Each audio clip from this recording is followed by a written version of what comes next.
Good idea that I turned my mic on. Okay, so we're on the air. The regular meeting of the Board of Directors of the Golden Rain Foundation of Laguna Woods, a California nonprofit mutual benefit corporation, Tuesday, December 6, 2022, 9:30, Laguna Woods, calls this meeting to order. We have a quorum, and the next item is the Pledge of Allegiance. Director Stillman. Okay.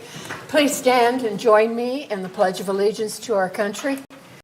I pledge allegiance to the flag of the United States of America and to the republic for which it stands, one nation, under God, indivisible, with liberty and justice for all.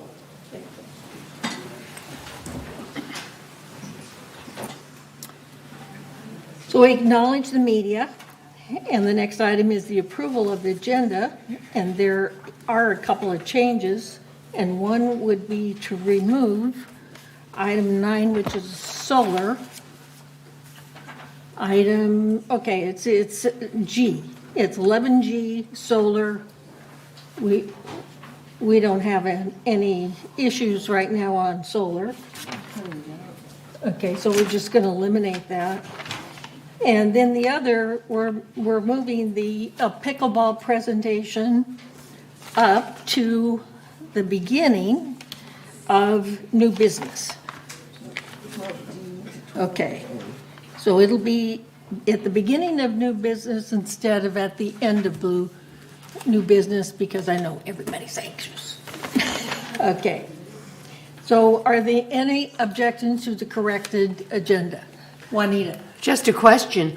Are we eliminating 11G or are we going to keep it as an oral discussion? I know there's nothing in the packet on it. We have nothing on, it was just a mistake to even put solar on there. Thank you. We have nothing on solar. Okay. So, are there any objections to the corrected agenda? So if there's no objections, the corrected agenda is passed. The next item is the approval of the minutes of November 1st, 2022, GRF Board Regular Open Meeting. Are there any changes? Are there any objections? So if there are no objections, the meeting minutes of November 1st, 2022 is approved. So the minutes of November 17, 2022, GRF Board Agenda Prep Meeting, are there any changes? So if there is no changes, are there any objections? Hearing none, the minutes of November 17th are approved without objection. So the next item is the report of the chair, and I wasn't going to take up our time with that, but I do want to congratulate the GRF new representatives are Diane Phelps, Debbie Allen, and Cynthia Rupert, and they will be seated at the VMS annual meeting on December 12th. The other thing that I was going to talk about was the spill, but I think you'll probably talk about that. Sure. Okay, so I'm going to turn the meeting over to you. Thank you. I'll start with the chemical spill, and then I had something else planned for this morning. Okay. Yesterday afternoon at about 4:30, we noticed a drip coming out of the chemical storage shed at the pool at Clubhouse 1. So we took immediate action, notified Orange County Hazmat. They came out and assisted us. We had a slow leak of muriatic acid, and that was neutralized by OCFA, and now cleanup started last night and is being completed this morning. The pool is open, the clubhouse is open. Last night we did have to cancel 3 activities at Clubhouse 1, and we cleared the pool and the fitness center just out of an abundance of caution. But again, everything is back to normal this morning. I want to thank Allison and her team in recreation, as well as our security staff who took, again, necessary precautions to address that. Thank you. And then this morning, as part of my CEO report, I wanted to highlight more than $1.4 million in savings that have been recently implemented through the collaboration of the boards and staff. and to introduce a program to generate further cost savings. The first cost savings item comes from our General Services Department, which manages more than 400 vehicles. A recently completed fleet right-sizing assessment evaluated all departments to identify the number of vehicles appropriate for the employees in the work centers and opportunities to share vehicles across work centers, downgrade vehicles where possible, so from a large pickup truck to a smaller pickup truck, and reduce the number of vehicles in the fleet. This recently completed study anticipates saving more than $610,000 over the next 4 years. There will be approximately $478,000 in vehicle reductions, $94,000 in changes to vehicle class, and $38,000 by pooling and sharing vehicles across work centers. The next savings item involves 2023 employee health insurance.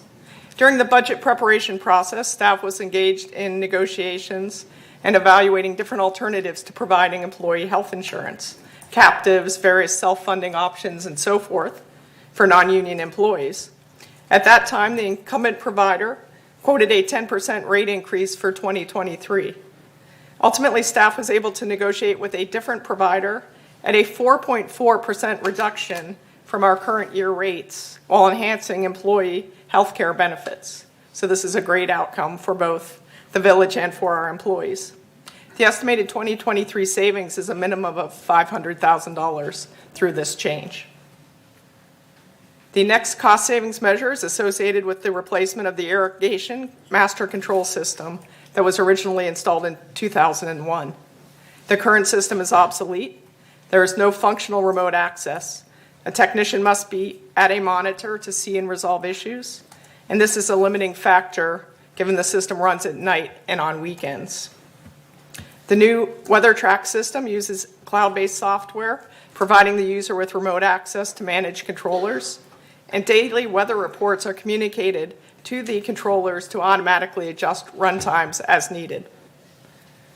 The conservative estimated water savings from the new system is 74 million gallons of water annually throughout the village, and based on current water rates, the expenditure savings is estimated to be almost $280,000 annually.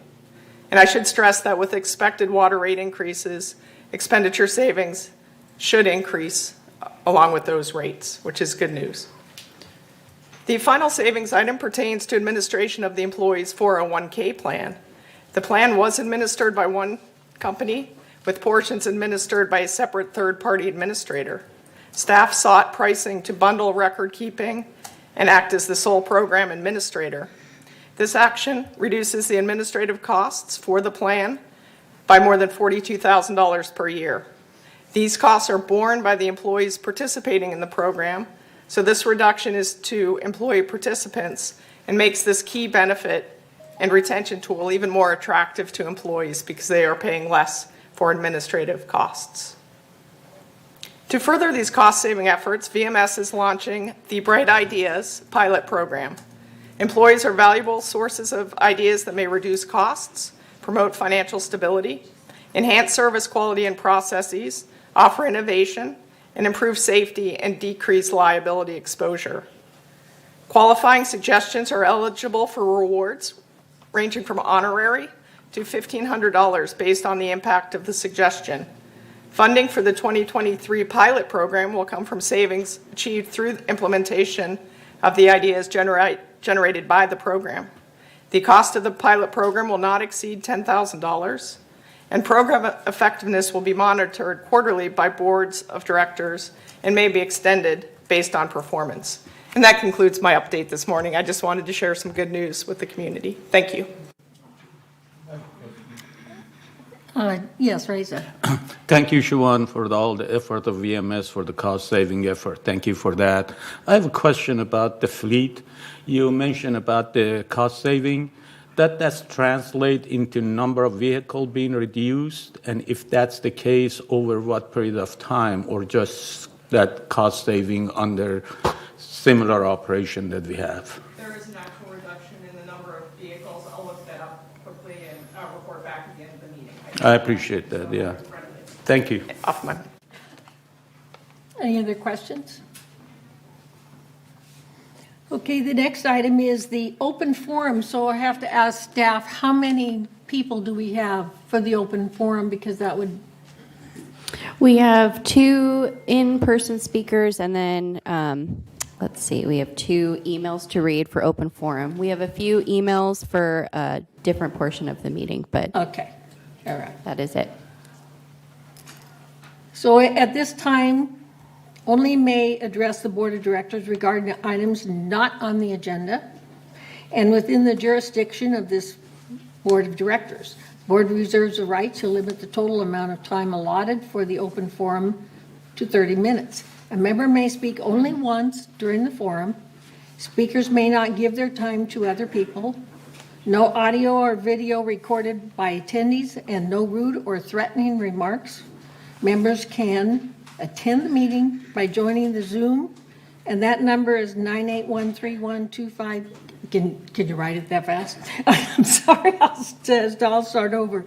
998131257-242, or call 1-669-900-6833, or email meeting@vmsinc.org to have your message read during the forum. So we'll limit each speaker to 3 minutes.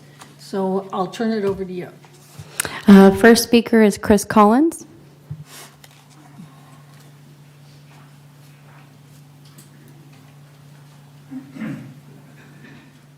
Good morning, Chris Collins, 3306Q. I'm here to give you an update on the work of the Foundation of Laguna Woods on behalf of residents experiencing temporary financial challenges. Thank you, Neighbors Helping Neighbors.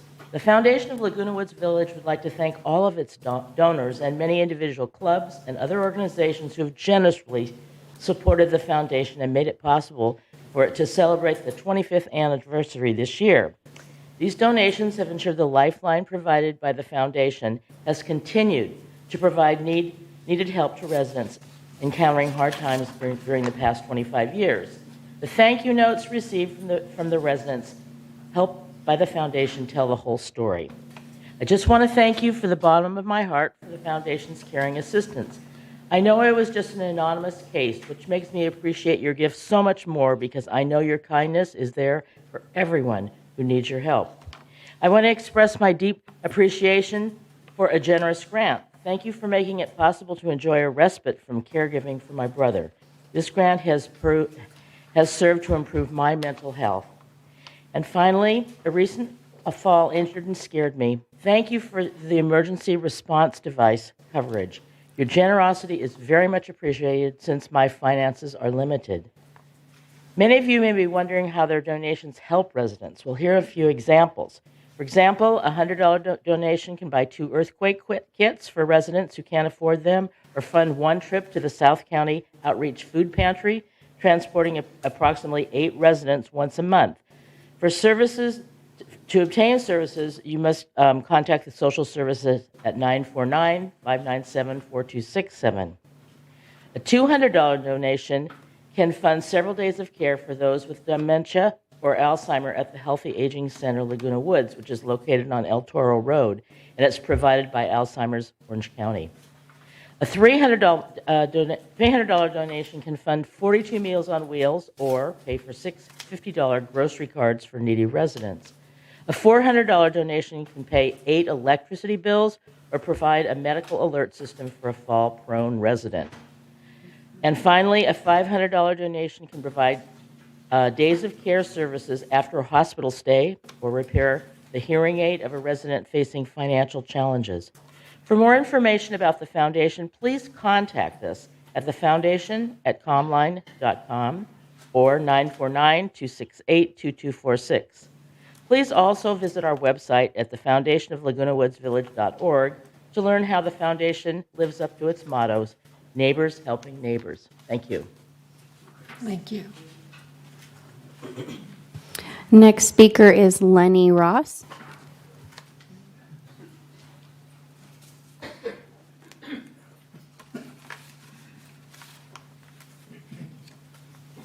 Good morning. Thank you, Madam President and GRF Board. My name is Lenny Ross. I'm president of United. and I live at 687 Avenida Sevilla. Purpose of the statement is to give you more information about your investment decisions. I wanted to note that GRF, United, share the same investment policy. Up until recently, we have the same financial advisor, SageView, and we have comparable investments.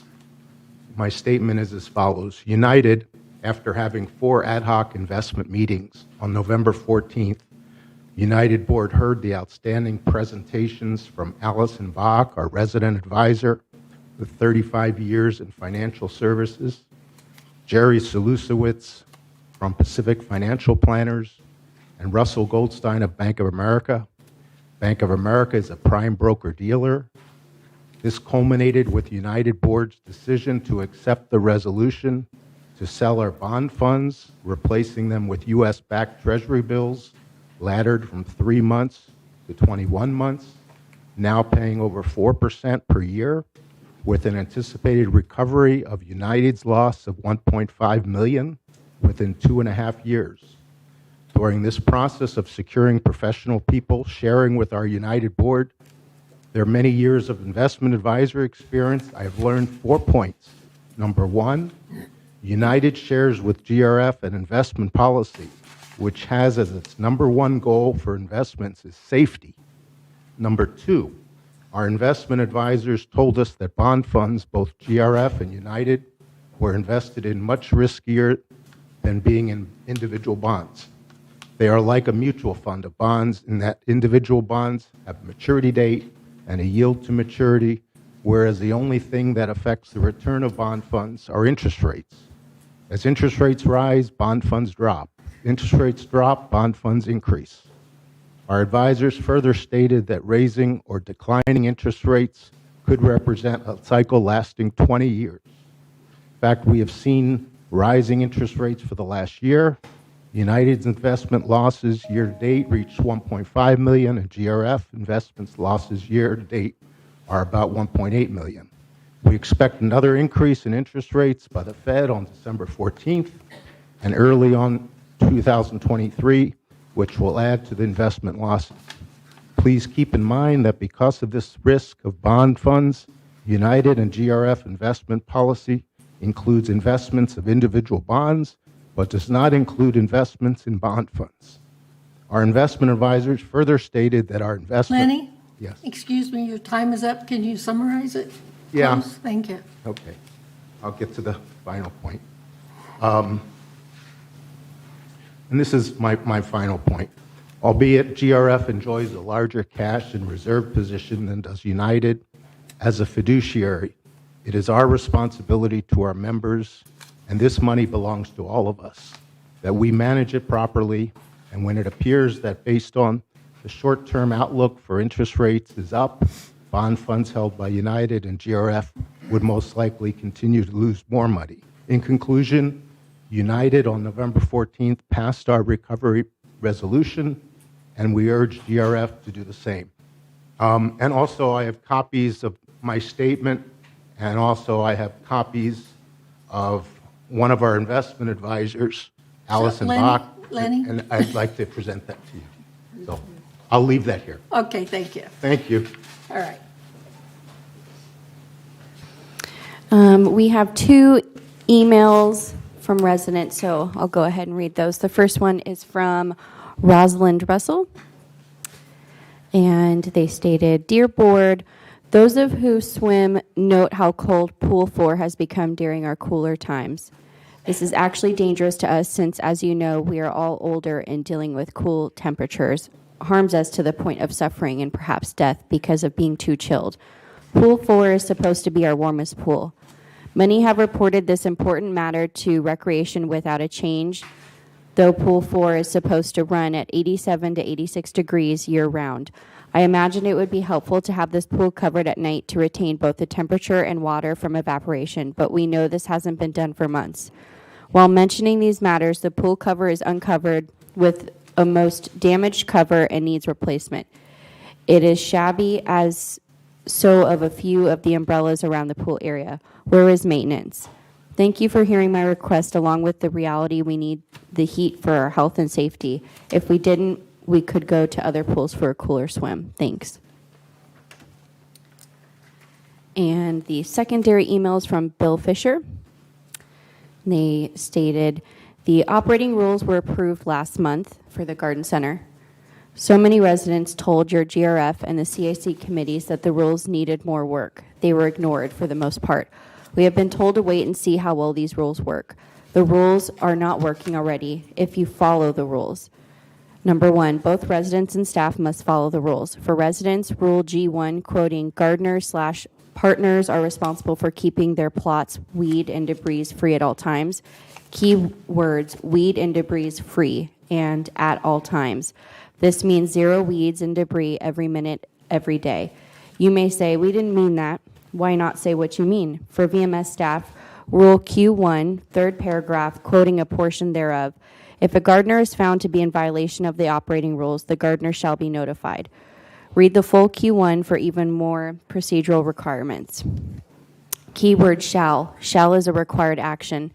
It is fall. Weeds are growing. Leaves are falling. The wind is blowing. Weeds and debris everywhere. Consequently, all gardeners, myself included, are now found to be in violation of Rule G1, and staff are now on official Q1. Notice and action is required for over 1,000 violations, thousands of hours of work. Number two, residents and staff cannot comply with these rules. These are humiliating and disparaging rules for both staff and residents. They also threaten to take away rental property rights of residents for, in too many cases, no bona fide reason. The GRF should have and can do better. Sincerely, Bill Fisher. And that is all for open forum. Thank you.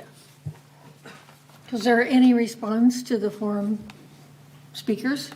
Okay, Reza? Jim, you go first. Okay. All right, thank you.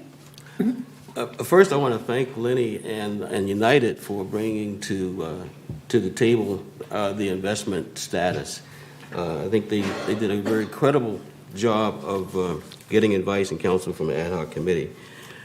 And we are looking into our investments. We have a different profile in terms of our cash position, as President Ross pointed out.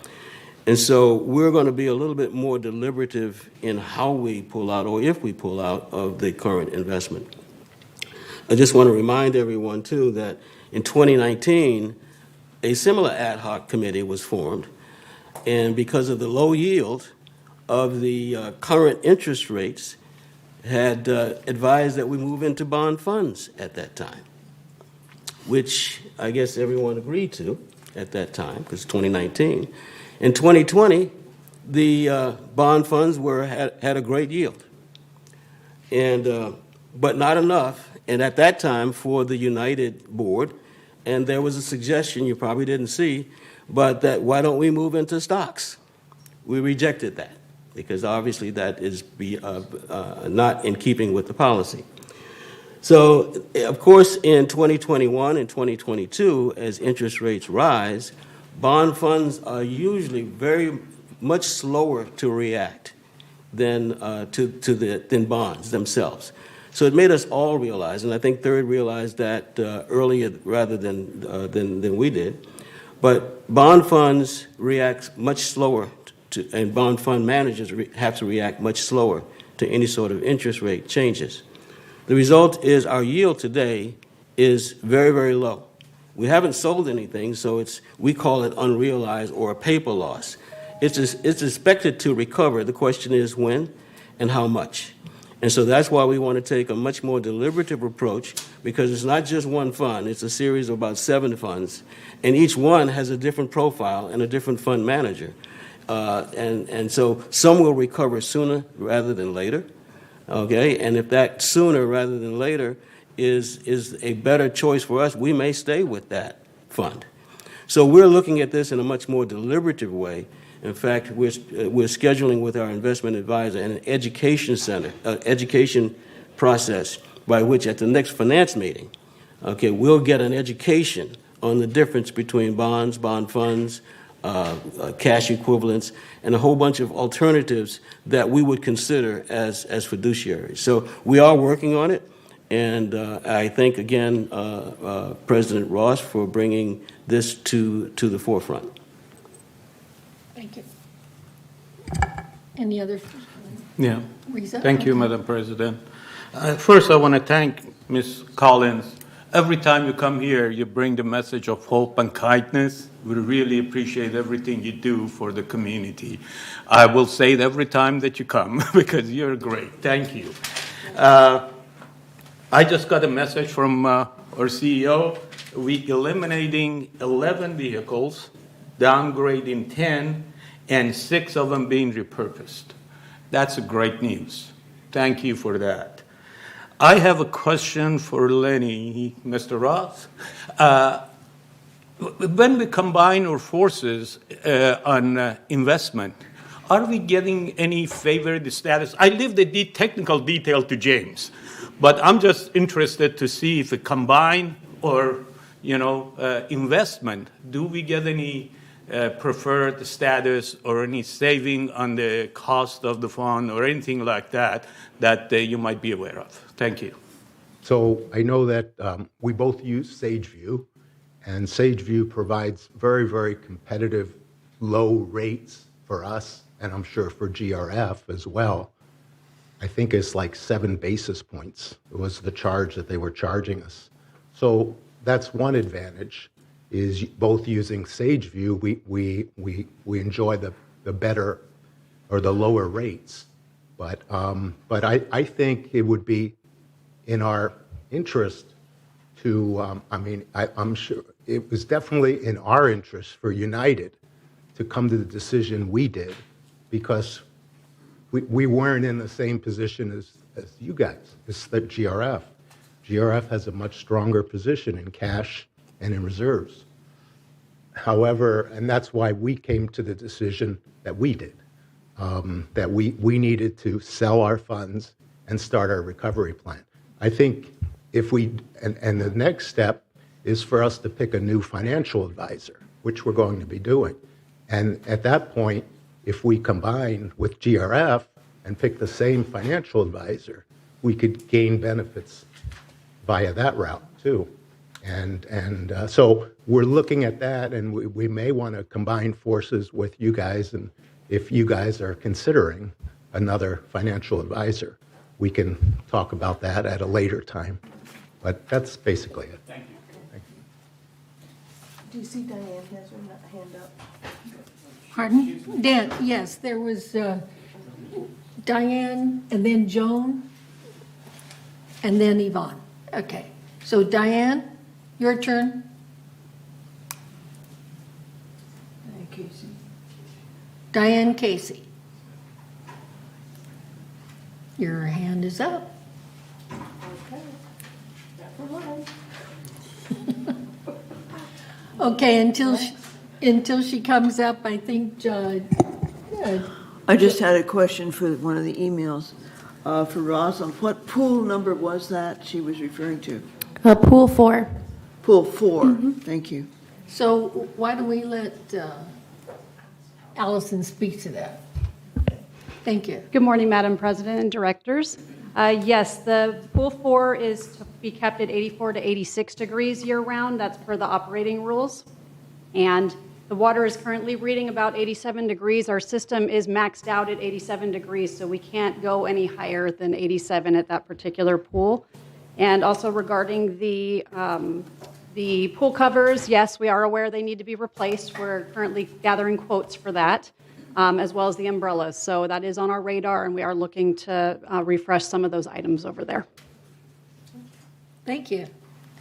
Okay, Joan, I'm not Joan, I'm sorry, Yvonne, you're next. I'm sorry, Michaela, who wrote the letter for, about the garden center rules? Bill Fisher. Bill Fisher. Oh, well, you know, we've had a lot of meetings, many meetings about these garden center rules. And we've taken at every meeting, we've taken their suggestions and folded them into our rules.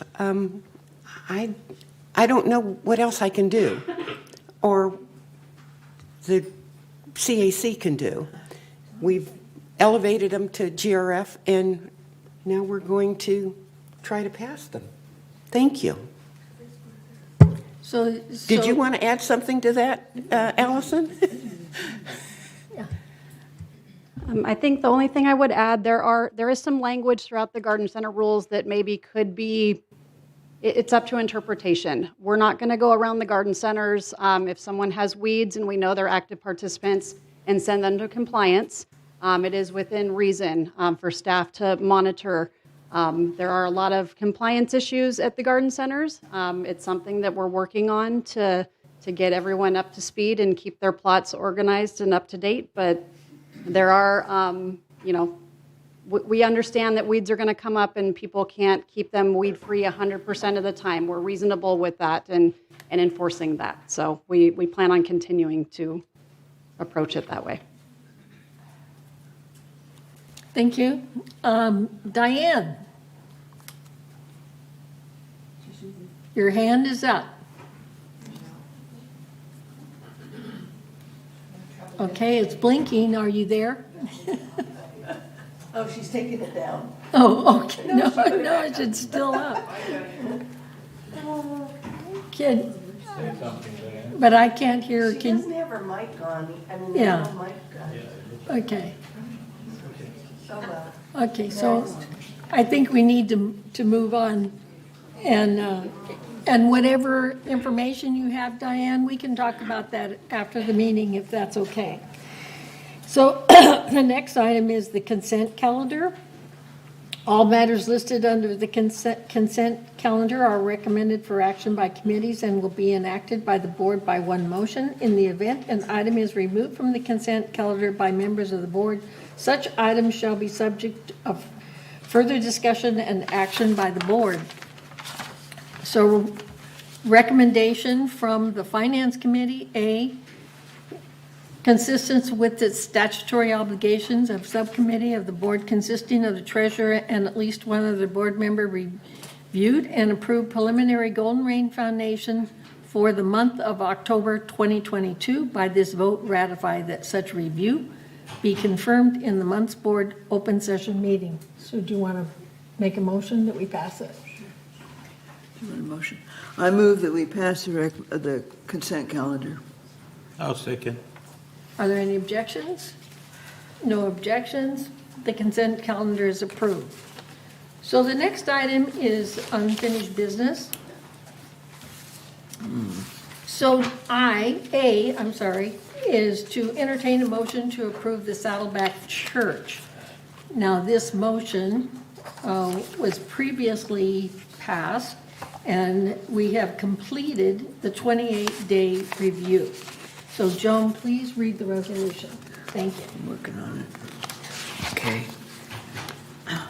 Resolution 90-22-XX, Religious Church Club request for exception to clubhouse holiday hours. Whereas the Recreation and Special Events Department oversees all recreation facilities. On May 5th, 2020, GRF approved and adopted Clubhouse Holiday Hours, Resolution 90-20-19, allowing all clubhouses to remain closed on New Year's Day, beginning January 2021. And whereas Saddleback Church Club requested for an exception to Clubhouse Holiday Hours and is requesting to meet in Clubhouse 5 on Sunday, January 1st, 2023, from 7:30 a.m. to 1 p.m. And whereas on October 13th, 2022, the Community Activities Committee approved the all-church exception to clubhouse holiday hours for one service only on January 1st, 2023, and to include all additional costs. And whereas presently there are 4 village churches who meet on Sundays in the clubhouses. When the Performing Arts Center reopens, one additional church will resume meeting on Sundays. Saddleback Church meets in Clubhouse 5, the main lounge, from 7:30 to 1. Their cost for rental is $141. Joyful Christian Church meets in Clubhouse 1, main lounge, from 9:30 to 1:30. Their cost is $47. Village Church and Clubhouse meets in Clubhouse 7, Main Lounge, and they're there from 8 a.m. to 2 p.m. Their rental cost is $52. The Center for Spiritual Living meets at the Village Greens, Club Rooms 1, 2, and 3, from 10 a.m. to 1 p.m., and their cost of the rental is $42. Full-time and part-time hourly staff who are scheduled to work on one of the designated VMS holidays receive holiday pay equal to 1.5 times base pay. And whereas the Saddleback Church Club reservation is for 5 hours and 30 minutes, setup and breakdown of the main lounge takes a total of 4 hours. The cost to staff, Saddleback Church Club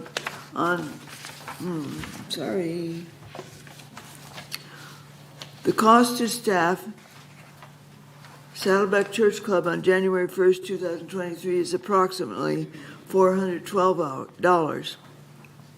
The total includes wage rate plus holiday pay, burden rate, and overhead rate.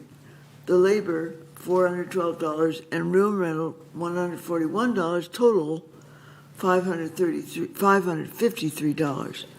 Now therefore be it resolved, December 6th, 2022, that the Board of Directors of this corporation hereby adopts the all-church exception to clubhouse holiday hours for one service only on January 1st, 2023, and to include all additional costs. And resolve further that the officers and agents of this corporation are hereby authorized to carry out this resolution as written. I move we pass this resolution. Are there any objections? So if there are no objections, the Saddleback Church Club request for exception, the clubhouse holiday hours, is passed. Debbie? Debbie? Okay. I should have asked for discussion. Anyway, the next item is to entertain a motion to approve the Equestrian Center operating rules, and they have completed the 28-day notification for member review and comments to comply with Civil Code 4360, and it has been satisfied. So, Joan, do you want to read the resolution? Yes. Resolution 90-22-XX, Equestrian Center Operating Rules. Whereas the Board has set policies and operating rules for usage of GRF facilities, and whereas the Recreation and Special Events Department oversees the use of facilities, and whereas the department is responsible for ensuring that safety and compliance procedures are followed, protect facilities, and enforce policy and operating rules. And whereas the proposed amendments improve the understandability of the policies and procedures and facilitates implementation by staff. And whereas on October 13th, 2022, the Community Activities Committee approved the amended Equestrian Center operating rules as presented. And whereas that this resolution supersedes and cancels Resolution 90-16-43, adopted September 6th, 2016.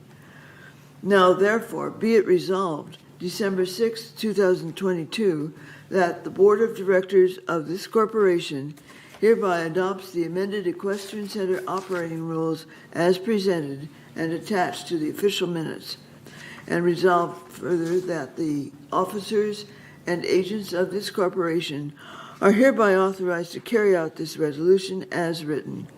I move that we approve this resolution. Debbie seconds. Any discussion? Any objections? There are no objections. The Equestrian Center operating rules is passed. So the next item is to entertain a motion to approve Equestrian Center horse boarding agreement. And this also has satisfied the 28-day notification member review. So Joan, will you read the resolution? Mm-hmm. Resolution 90-22-XX, Equestrian Center Horse Boarding Agreement. Whereas the Recreation and Special Events Department manages the Equestrian Center's daily operation, the department's responsibilities include, but are not limited to, managing the resident boarding and riding programs, outdoor social events, horse trailer storage, horse feeding, trails, and facility maintenance. And whereas boarders are required to sign a release, waiver of liability, and indemnity agreement, and complete required forms for transportation, emergency treatment, rider and helper authorization, and acknowledge and agree to the GRF Equestrian Center operating rules. Additionally, all boarders must meet insurance requirements and provide proof. And whereas the boarding agreement is crucial for both the boarding stable and the horse owner. It sets responsibilities and governs potential liability issues and any emergencies that could arise. And whereas legal counsel advised GRF to develop a boarding agreement to limit liability, noting either party should be able to terminate the agreement without cause on a certain number of days' notice. Further, the agreement should allow GRF to terminate the lease agreement with cause under certain circumstances geared towards protecting the health and safety of the horses, people, and the facility. Termination should also be allowed for non-payment. And whereas recommendations were received from staff and committee members to ensure safety and compliance, the presented boarding agreement addresses horse injury and death, boarder injury and death, personal property damage and loss, third-party lawsuits, termination, abandonment, and unpaid fees.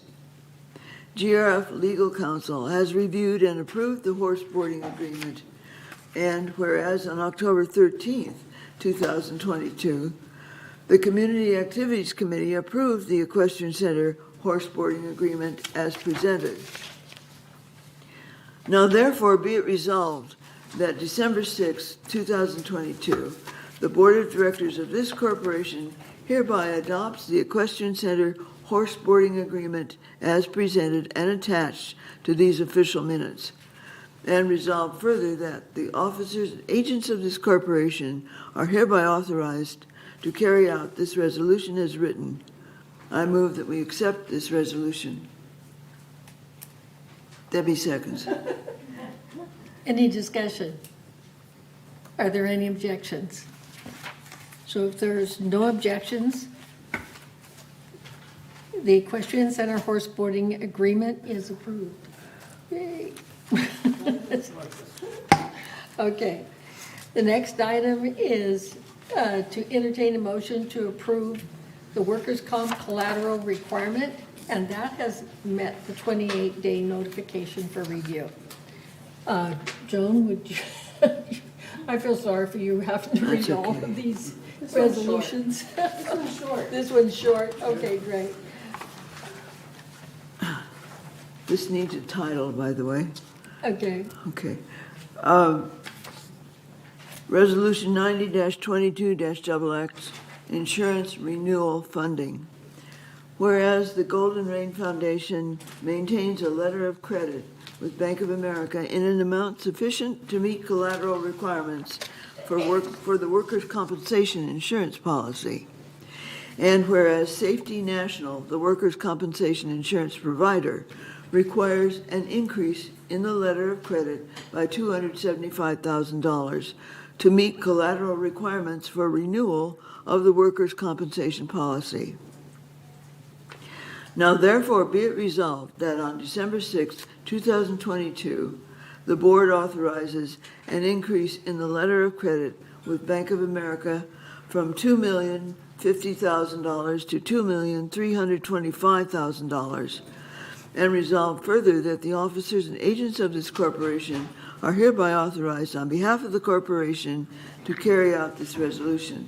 I move we approve this resolution. And Debbie seconds it. any discussion? Any objections? Therefore, no objections. The motion to approve the workers' comp collateral requirement has passed.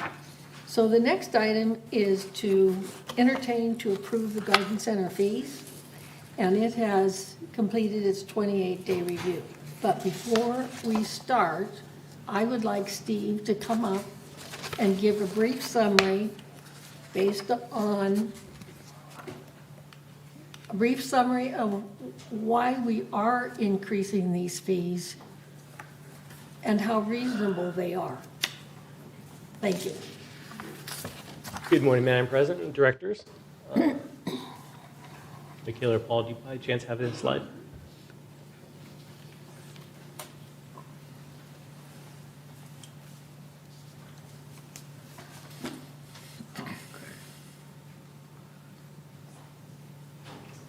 Okay, thank you very much. So on the screen, what we are currently showing is that as of the 2022 budget, we are anticipating about $57,000 in revenue for the garden center fees.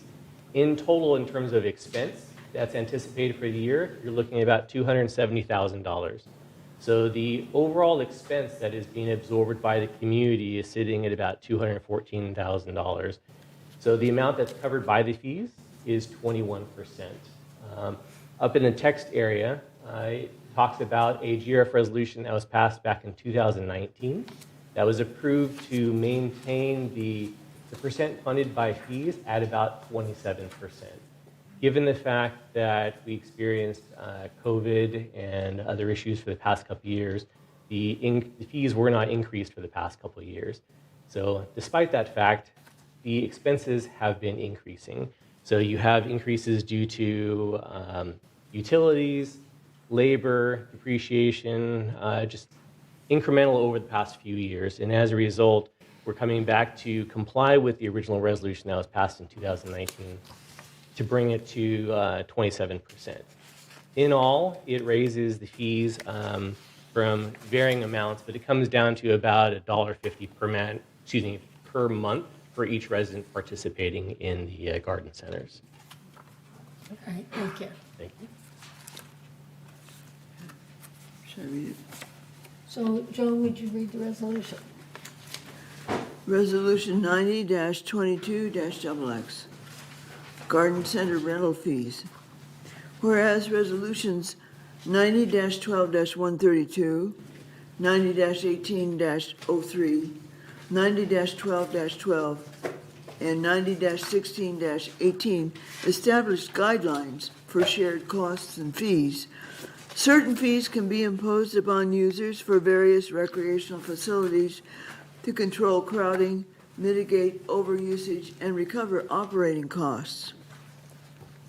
And whereas the garden center fees administered by the Golden Rain Foundation of Laguna Woods Board of Directors adhered to the shared costs guidelines established in Resolution 90-12-132, whereby certain fees can be imposed upon users of various recreation facilities in order to control crowding and minimize overusage and to recover operating costs.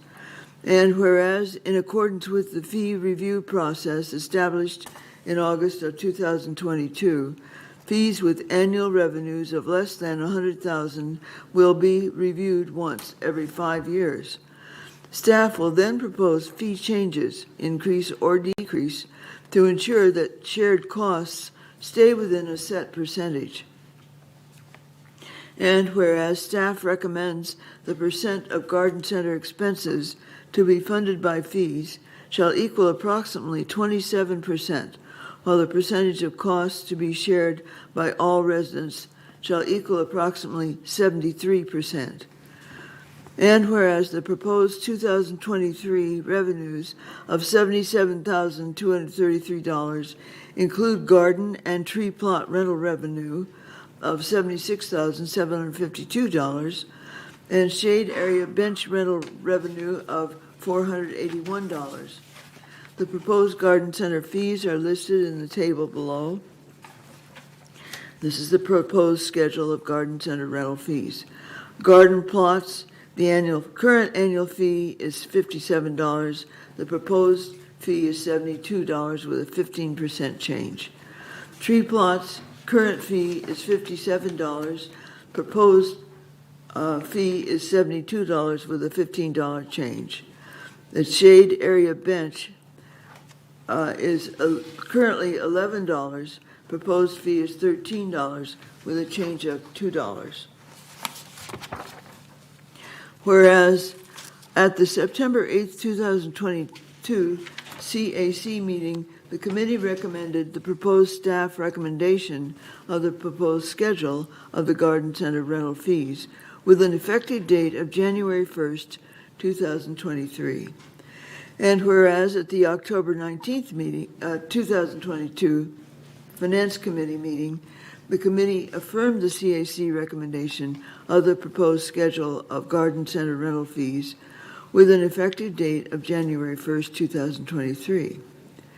Now, therefore, be it resolved, December 6th, 2022, that the Board of Directors of this corporation hereby adopts the proposed schedule of garden center rental fees with an effective date of January 1st, 2023, and resolve further that the officers and agents of this corporation are hereby authorized to carry out this resolution as written.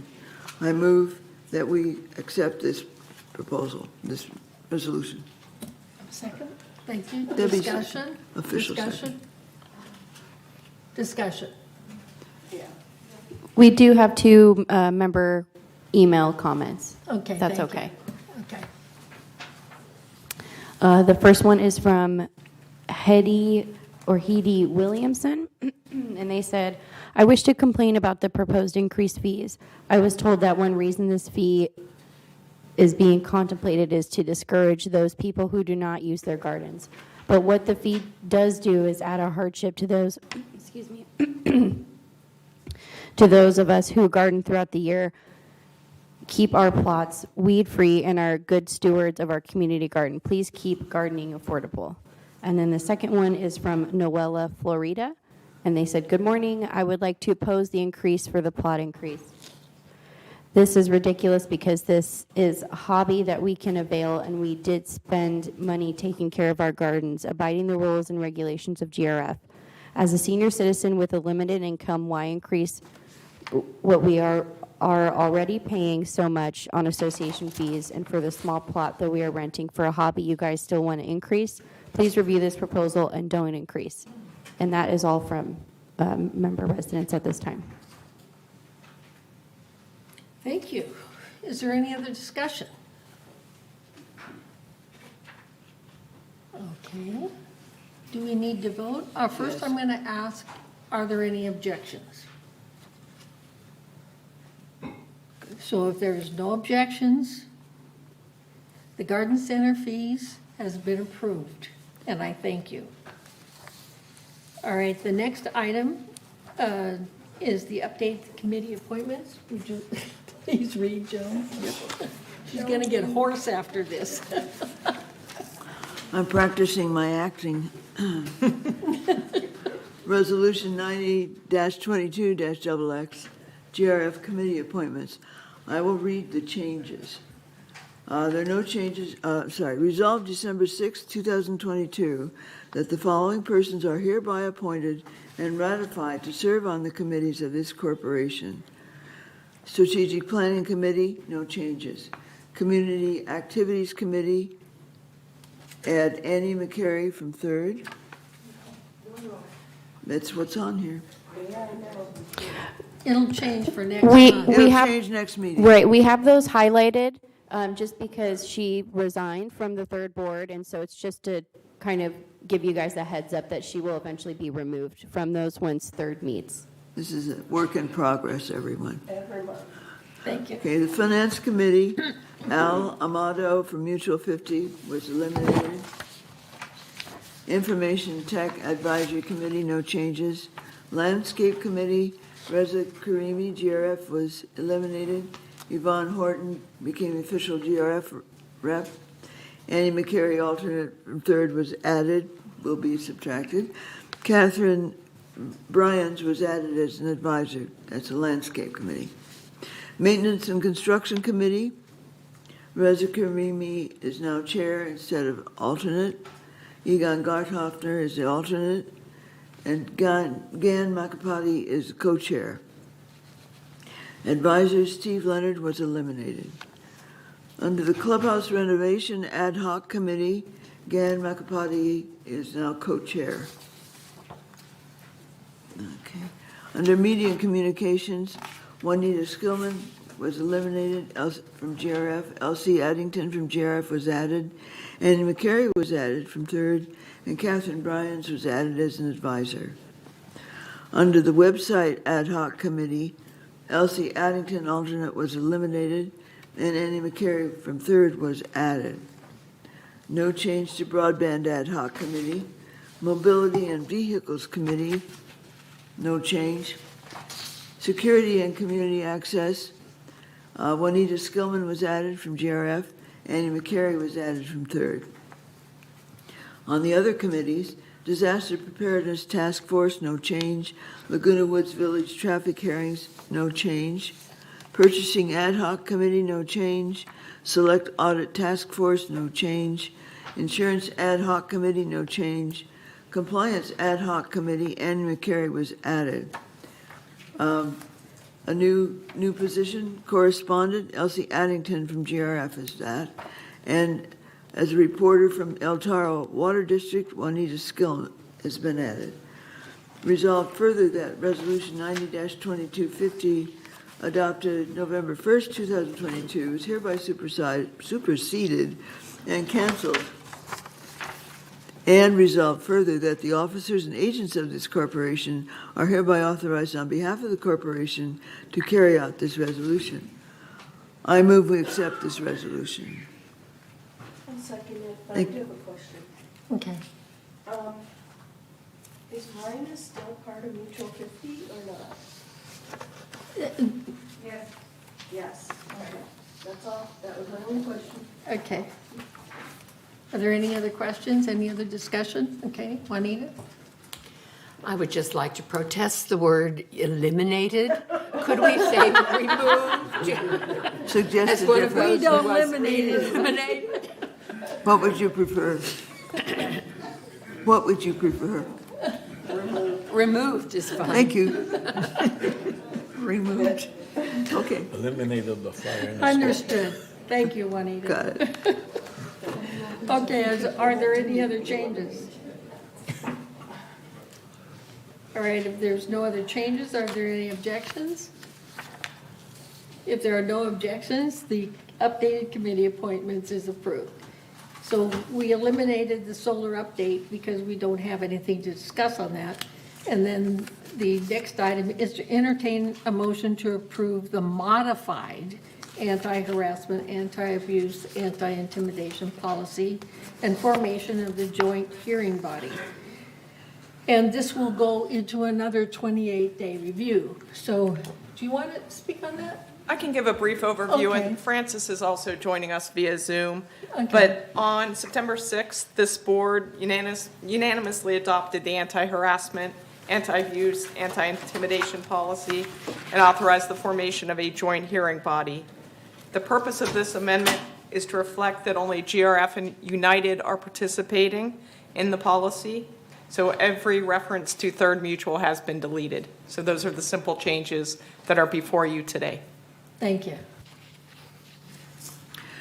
Resolution 90-23-XX, anti-harassment, anti-abuse, and anti-intimidation policy and charter of the Joint Hearing Body Committee.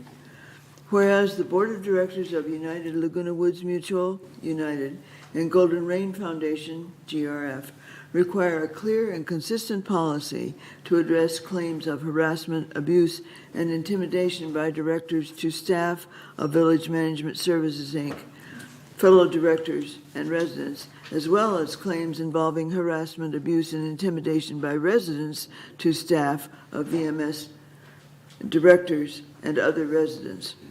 And whereas this anti-harassment, anti-abuse, and anti-intimidation policy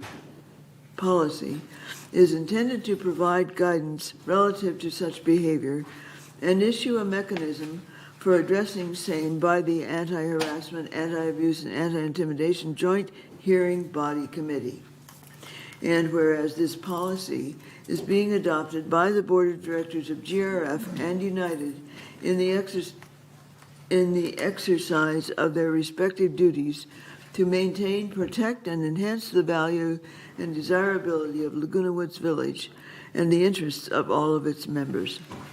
Now therefore, be it resolved January 3rd, 2022, that needs to be added, that, 2023 should be, that the Board of Directors of this corporation hereby adopts the anti-harassment, anti-abuse, and anti-intimidation policy and charter of the Joint Hearing Body Committee as attached to these official minutes of this meeting, and resolve further that Resolution 90-22-39 adopted September 6, 2022 is hereby suspended and canceled. And resolve further that the officers and agents of this corporation are hereby authorized on behalf of the corporation to carry out the purpose of this resolution. I move that we accept this resolution for discussion purposes and postpone the final vote for 28 days per Civil Code 4360. I would like to second that. One yes, comment. Is there any discussion? Is there any objection? Did you want discussion? Okay. At the risk of sounding flip, what happens if somebody abuses, or what happens if you're in third and you're harassed or abused or otherwise? I mean, just nothing? Third has a standalone policy. Oh, okay, thank you. Thank you. Any other questions? Comments? Are there any objections? So if there are no objections, the motion to approve anti-harassment, anti-abuse, and anti-intimidation policy and joint hearing body is passed. Thank you. So the next item, 12, new business, we've moved up the pickleball presentation. And so we have Joan. Would you like to introduce yourselves? Or, okay, you're going to pass out the presentation. Okay, that's great. I'm Joan Brown, president of the Pickleball Club. Thank you. For another Thank you, sir. month. And then Miranda McPhee will be president. I'm stepping down.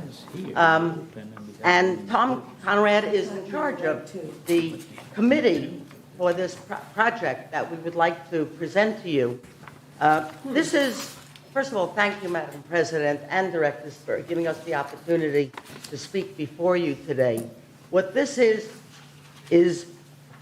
a really beginning phases of a project that we're trying to get implemented.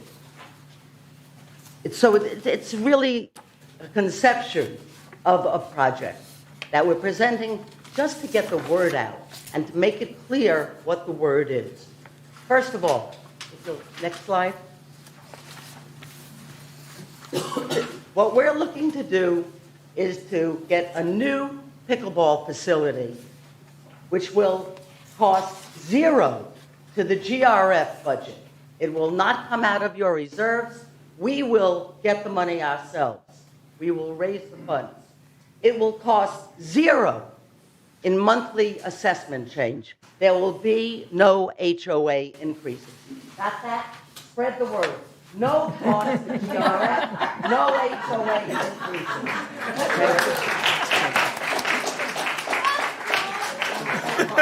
Because we know that we're going to hear, but it's going to cost us increased HOA. Well, we're not doing that with this project. So, next. Again, the benefits to Laguna Woods residents, no cost for residents.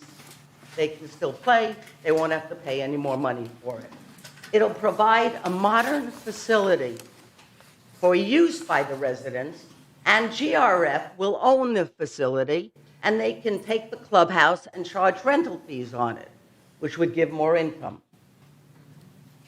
It'll be large enough a facility so that we could run outside tournaments and get fees from that. We can get sponsorship, and those profits will go to GRF.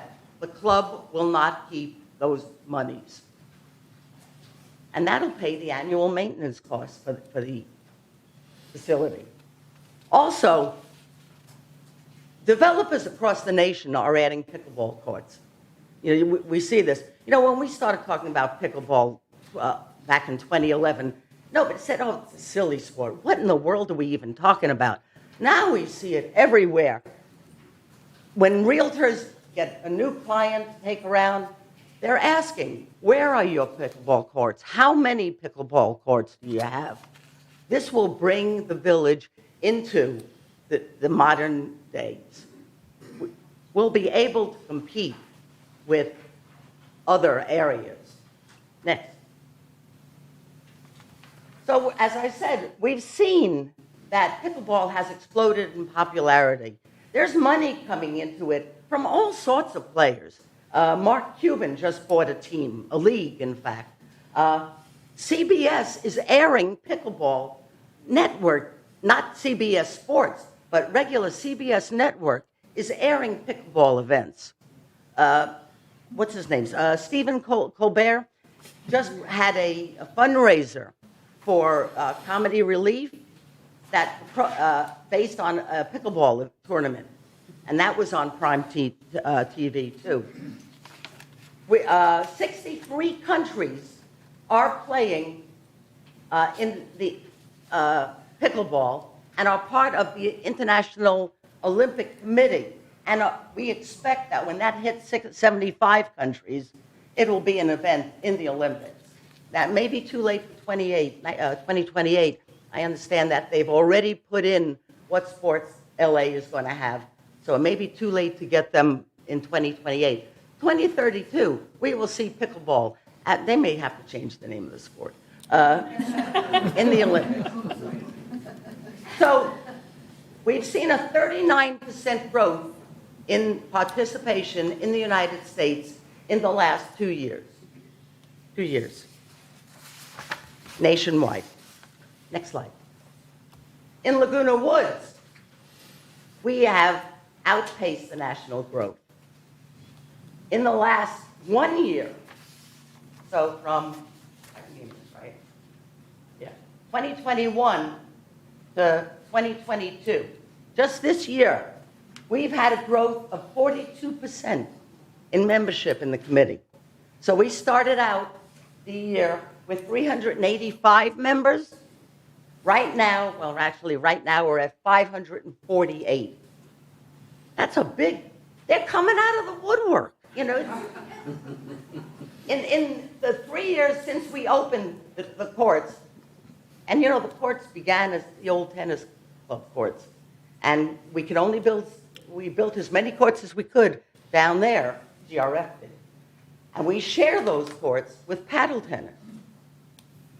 So we built those courts in 2019. Now, we have doubled the membership. 286 in 2019, 547 today. Hundreds of club members come down every day to play. And we squeeze them in as best we can. We play a 15-minute game, then you get off and we let more people come on. You sign up again to get back on for another 15 minutes. It's what makes it a very sociable game. We spend more time waiting to play than we do actually playing. Okay, next. Why is it so popular in Laguna Woods? It's basically an easy game. It was developed so that it makes everybody equal. So kids can play against adults. Big, tall people can play against short people. The rules of pickleball encourage mixing of people and playing. It's easy to learn, not easy to get really good at, but it's easy to learn. The club, since the day we began, has been giving free lessons and clinics to any resident who's interested. And a thank you to our volunteers who do that. It's a game of strategy because it's doubles. You have to figure out, hit the ball hard, hit the ball soft. So there's a lot of thinking involved. And as I said, it's very sociable. with 15 minutes on the court and then waiting to play again, we're doing a lot of chatting. So what's our plan? We know it's crowded. There's more and more people down there every day. We can't keep going as we're going. It's just too crowded. Next slide. Ta-da! So that's it. This is where we're going. And what we're talking about is the hill over there. There? Somewhere there's a hill. Okay. That has been the mulch dump. Okay? Hasn't been used. I've been here 15 years. I just see the hill get higher, but it's never been used for anything. That's where we would hope this facility will be built. It makes sense. It's right next to tennis. Tennis is here, right above it, and this building is down here. So we're looking to build 24 courts because we need to have at least 20 to have regional or national tournaments, and that's going to be a source of income. So we're looking for 24 courts, a clubhouse, a stadium court, where we can do this right. And the proceeds from the tournaments and sponsorship, again, go to cover the maintenance of the facility. Okay. Next steps.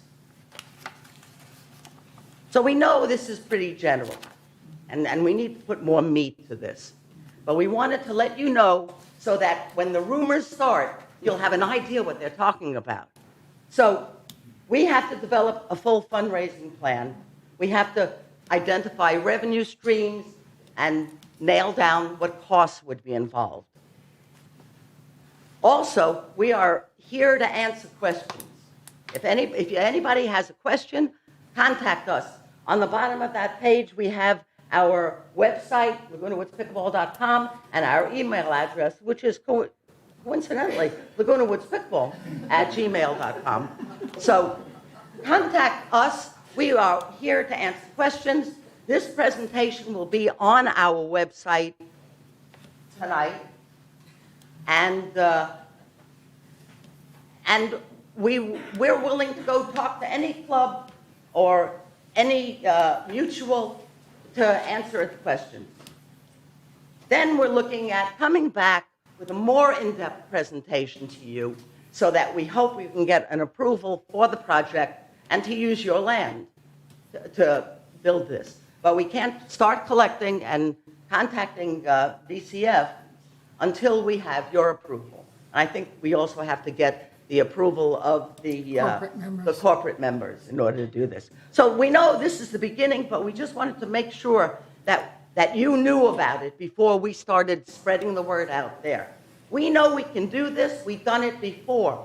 The Pickleball Club raised the funds to add the lights onto the remaining courts, and we did it faster than we thought we could, at no cost to GRF or the HOAs. So, yes, that's about it. Just want you to know, you have any questions, we'll give you an answer. So thank you. I have a question.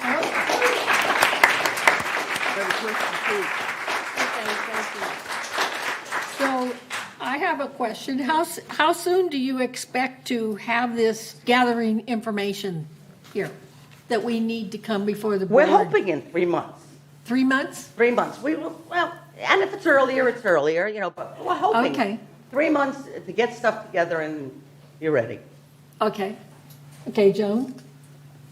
How do you know this is the best site? What kind of research have you done on this? Well, actually, I hate to mention this. Go ahead. Okay.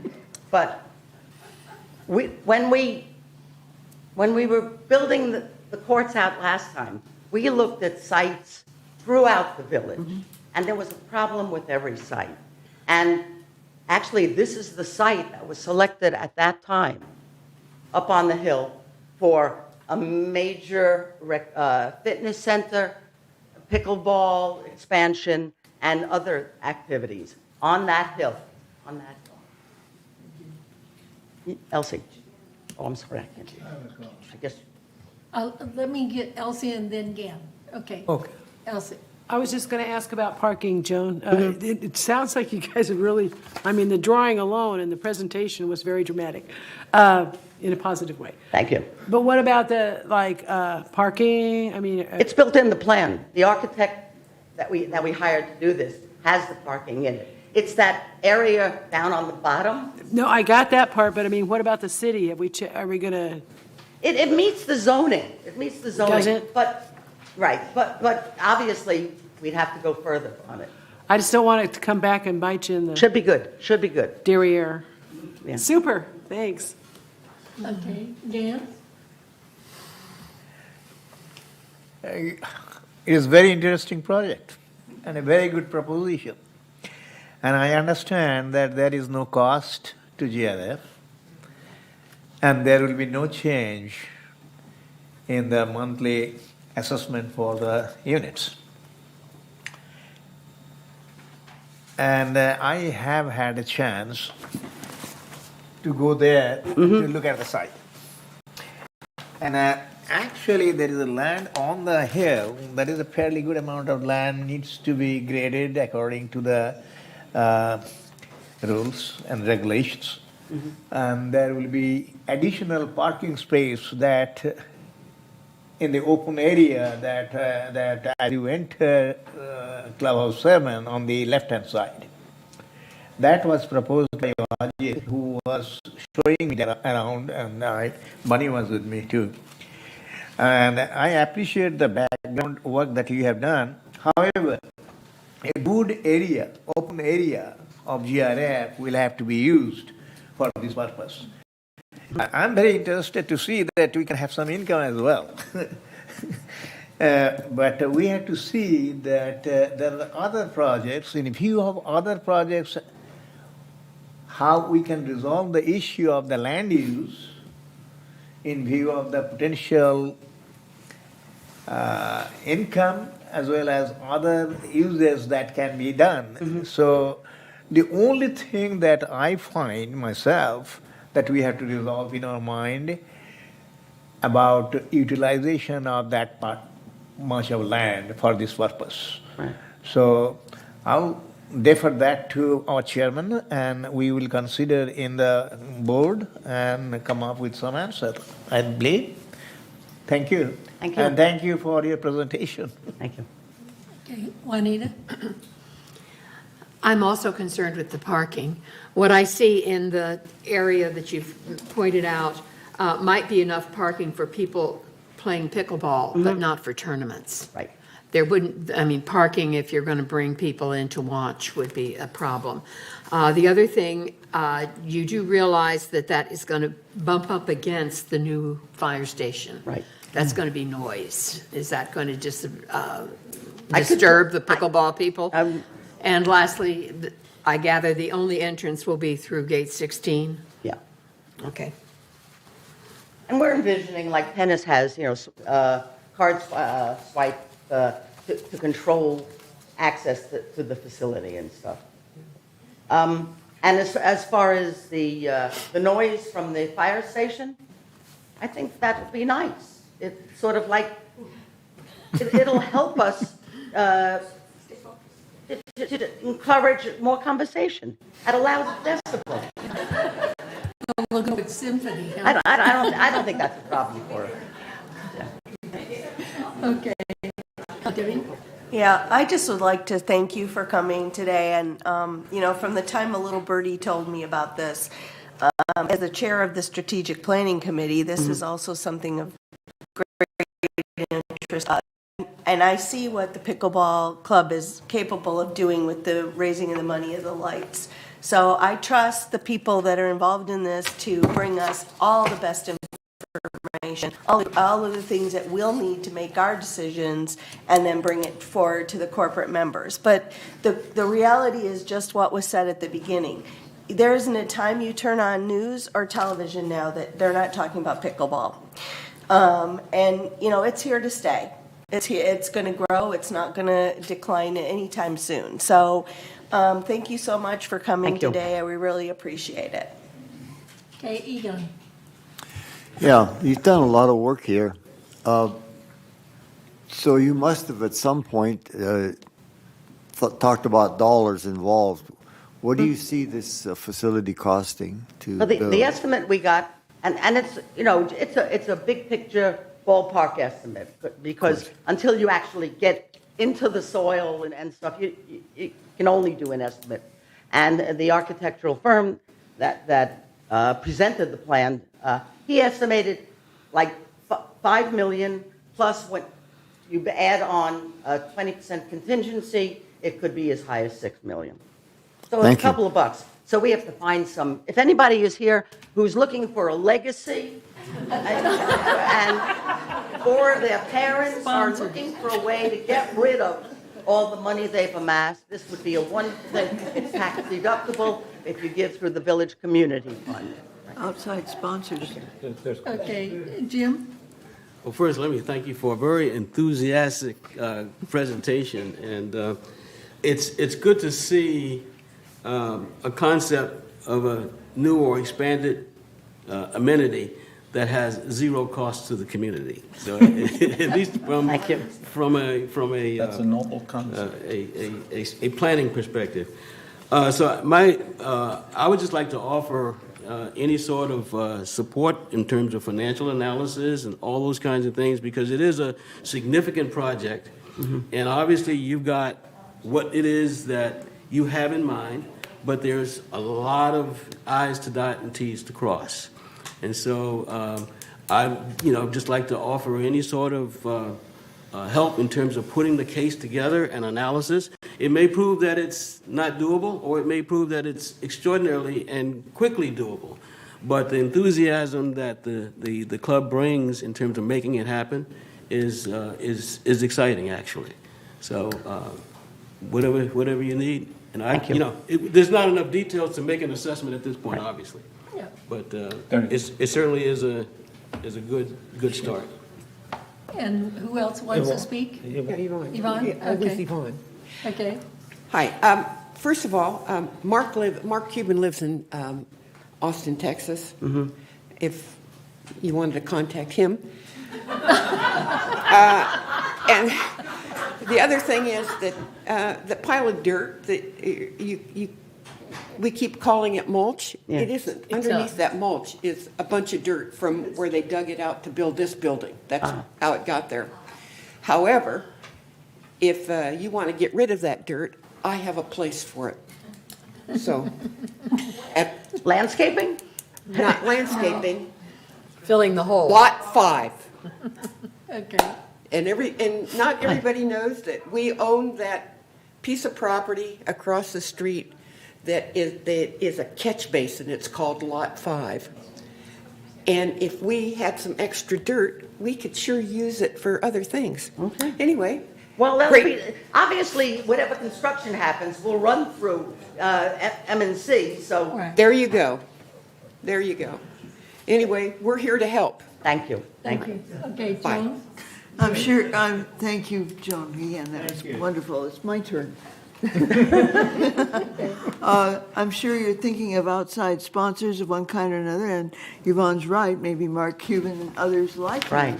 would be interested in investing in a retirement community, one of the first to do big pickleball. Right. Yeah, so I'm sure the Village Community Fund will be working closely with you on that. Yeah. Thank you. So, okay, one more. I think I'm last one. I'm a pickleball player, and I love the game. Since I came to this community, you guys taught me how to play, and I appreciate that, and we're learning. I'm mediocre. I can Yeah, and more than pickleball. mediocre. But to really support what you're saying, I just went to a tournament 2 weeks ago in Newport Beach. Almost 2,000 people at $130 a piece in a medium euchre facility. It wasn't really a good facility. No. They turned all of their tennis court into the pickleball court and collected hundreds of thousands of dollars. This is the sport of the future. They were participating 9 years old to 85 years old. They're all playing together. And that's the type of a sport that a community like us need to have and expand, because all of our members, as they learn it, your growth going to be much higher. The only thing I want to also mention, that you guys, the pickleball club, are going to put a lot of money into this before even that you know that this board what they're going to do with it. And that also need to be recognized, because if you guys willing to spend that kind of money to come up with all these plans, that's not free. They're going to cost. And I want everyone to understand that's going to cost a good amount of money for the pickleball club to put those plans together and bring it here. So we really have to be supportive with you guys spending the club's money or your money or members' money and bringing this plan. So we are very sensitive to that too. I just want to make sure we understand that nothing is free. Right.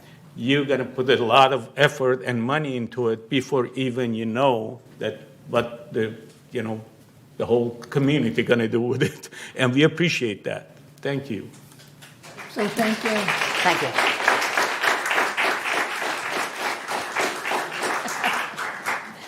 Okay, thank you, everybody. So the next item in business is entertain a motion to approve the 2023 Aquadets billing. And, huh? Oh, okay. Can we have a second so that they can leave and not? Okay, that's great. Thank you.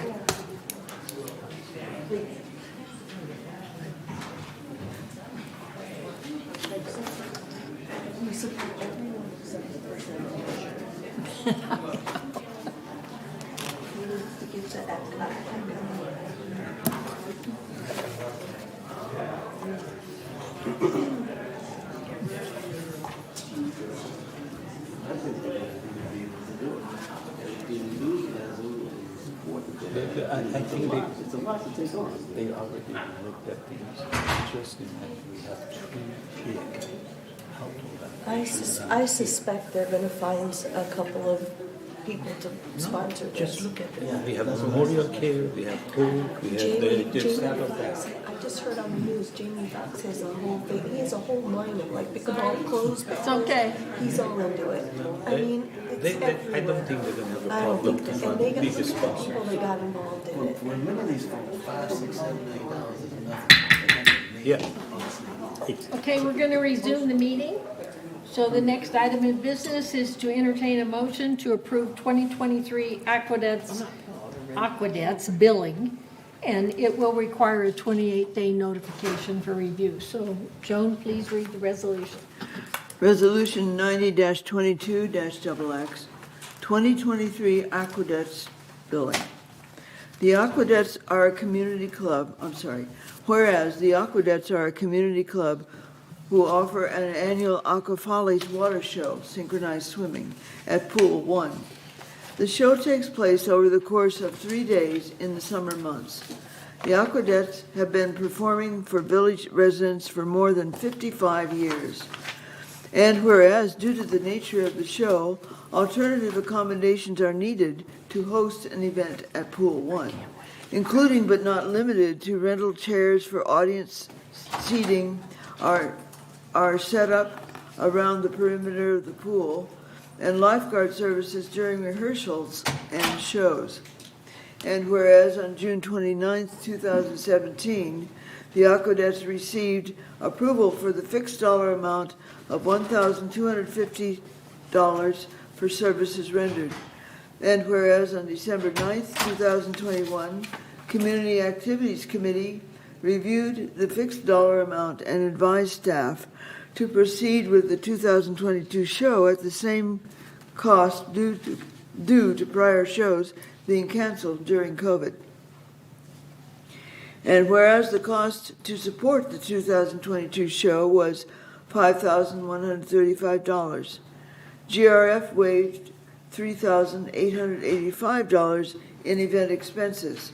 Staff estimates the total cost of $5,181 for 2023 services and equipment rentals, an increase of approximately $46.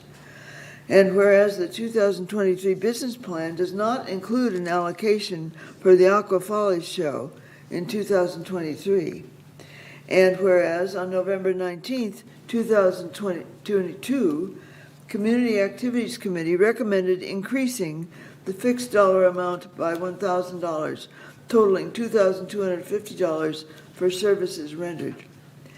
Now therefore be it resolved, January 3rd, 2022, that the Board of Directors of this corporation hereby adopts the proposed increase of the fixed dollar amount by $1,000, totaling $2,250 for services rendered, and resolve further that the officers and agents of this corporation are hereby authorized to carry out this resolution as written. I move we approve this resolution for discussion purposes, but postpone the final vote for 28 days per Civil Code 4360. Is there a second?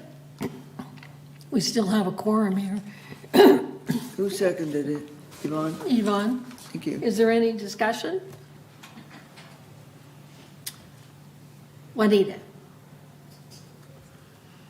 I know we have 28 days to look at this, but I seriously think that it's underfunded. I think we need to go more than the $1,000. This is an event that is unique to our village, and it does get good press coverage, et cetera, and I think we need to support the Aquadettes more. Joan, and then Yvonne? If that's an amendment, we need to vote on it. Juanita, do you have a suggestion as to how much you want to increase it? I would say double it to $2,000. It's a good suggestion, but we'll let Yvonne speak to that first. Okay. Well, whatever we And do, then that you- will be an amendment. Okay, then Yvonne was up and then Elsie. So, at the last CAC meeting, Maggie Blackwell, who is one of the smartest ladies I know, she came up with an idea of clubs helping clubs. And so we went to the Chicago Club and asked them to help support the Aquadettes. And so now the Aquadettes are going out and trying to get the clubs to help support them in this endeavor instead of putting all of the onus on GRF. So I just wanted to bring that to everybody's attention. Thank you. Elsie? And I just want to make sure we're all on the same page, where it costs about $6,000 to put on the show. That costs GRF about $6,000. And heretofore, we've been asking for, and stop me if I'm wrong, Allison, but most of the tickets are sold by Recreation. So they collect the money, and then at the end of the day, up until now, they've been holding back $1,250 or whatever it is, and giving all the rest to the club, to the Aquadettes. And so now all we're saying is, instead of giving them back, instead of holding to us $1,250 or whatever it is, it's now $2,250 that we hold for GRF to help offset the $6,000. Is that correct? It's a waiver of their cost. Right, so all we're talking about really is we're taking away $1,000 worth of support for anything, and then hopefully that's what the club's helping clubs. Yeah. So that's what we're voting on, right? Okay, I'm confused. We're voting on 22 or 1,000? You're voting on this proposal, which is $2250. Okay. In other words, we're going to keep $2,250 instead of keeping $1,250. Right. So I think that if you're going to amend something, it would just be to vote against this particular. Juanita, do you want to withdraw your motion or your No, amendment? excuse me, it's not a motion yet. It's an amendment. I would like to make an amendment to the motion. It's just being discussed. Okay, so we don't have an amendment. Right. Okay. That's the amendment that I'm proposing, that the proposed increase of the fixed dollar amount by $2,000, totaling $3,250 for services rendered in the existing motion. Is there a second to the amendment? There's no second. Okay. I think, may I? Repeat it again so I can, Yeah, because I was gone. yeah, please. Okay, Juanita wants to make an amendment to the resolution to increase the amount of $1,000 to $2,000. In the now therefore be it resolved paragraph of the amendment? And the final whereas and in the, okay. But there has been no second, and the problem, I can't say it. There wasn't a second. However, Yvonne mentioned the fact that clubs are beginning to support the club, and maybe and probably that $1,000 would be realized anyway. Maybe. Well, one of the things that, GRF wants to get away from supporting these clubs. The residents did not give us money from their dues for us to give it away. We have to keep that in mind, okay? So when the Aqueducts came to CAC, we encouraged them to contact VCF, to increase their ticket price. And we want to support them in the effort to help them, to find a means so that they can continue performing. But we don't want them to lean on us heavily in order to expect waivers every year. So that's one of the reasons why we went to the extra effort to encourage them to go to VCF, to increase their ticket price, and the clubs meeting the clubs, and any other way, that they could raise the funds that's needed. So that's my input. Okay, so we didn't get a second on this, and so So there's no amendment. all right, thank you. We're voting. All right, so is there any objection to the original motion? So if there's no objection to the original motion, the motion is passed. Thank you. It's to delay it for 28 days. Yes. Okay, thank you. All right, let's get back here. All right, so the next item is a motion to approve changes to the West Coast internet rates, and we will go on 28-day notification. So I really want to make a remark first, and then we'll have Eileen come up and talk. But I want you to stay,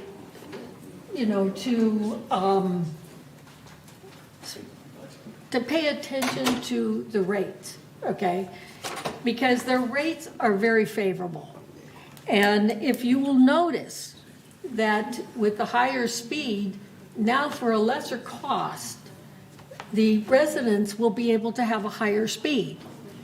And then these new rates give an opportunity for those who want more speed, that speed is there. So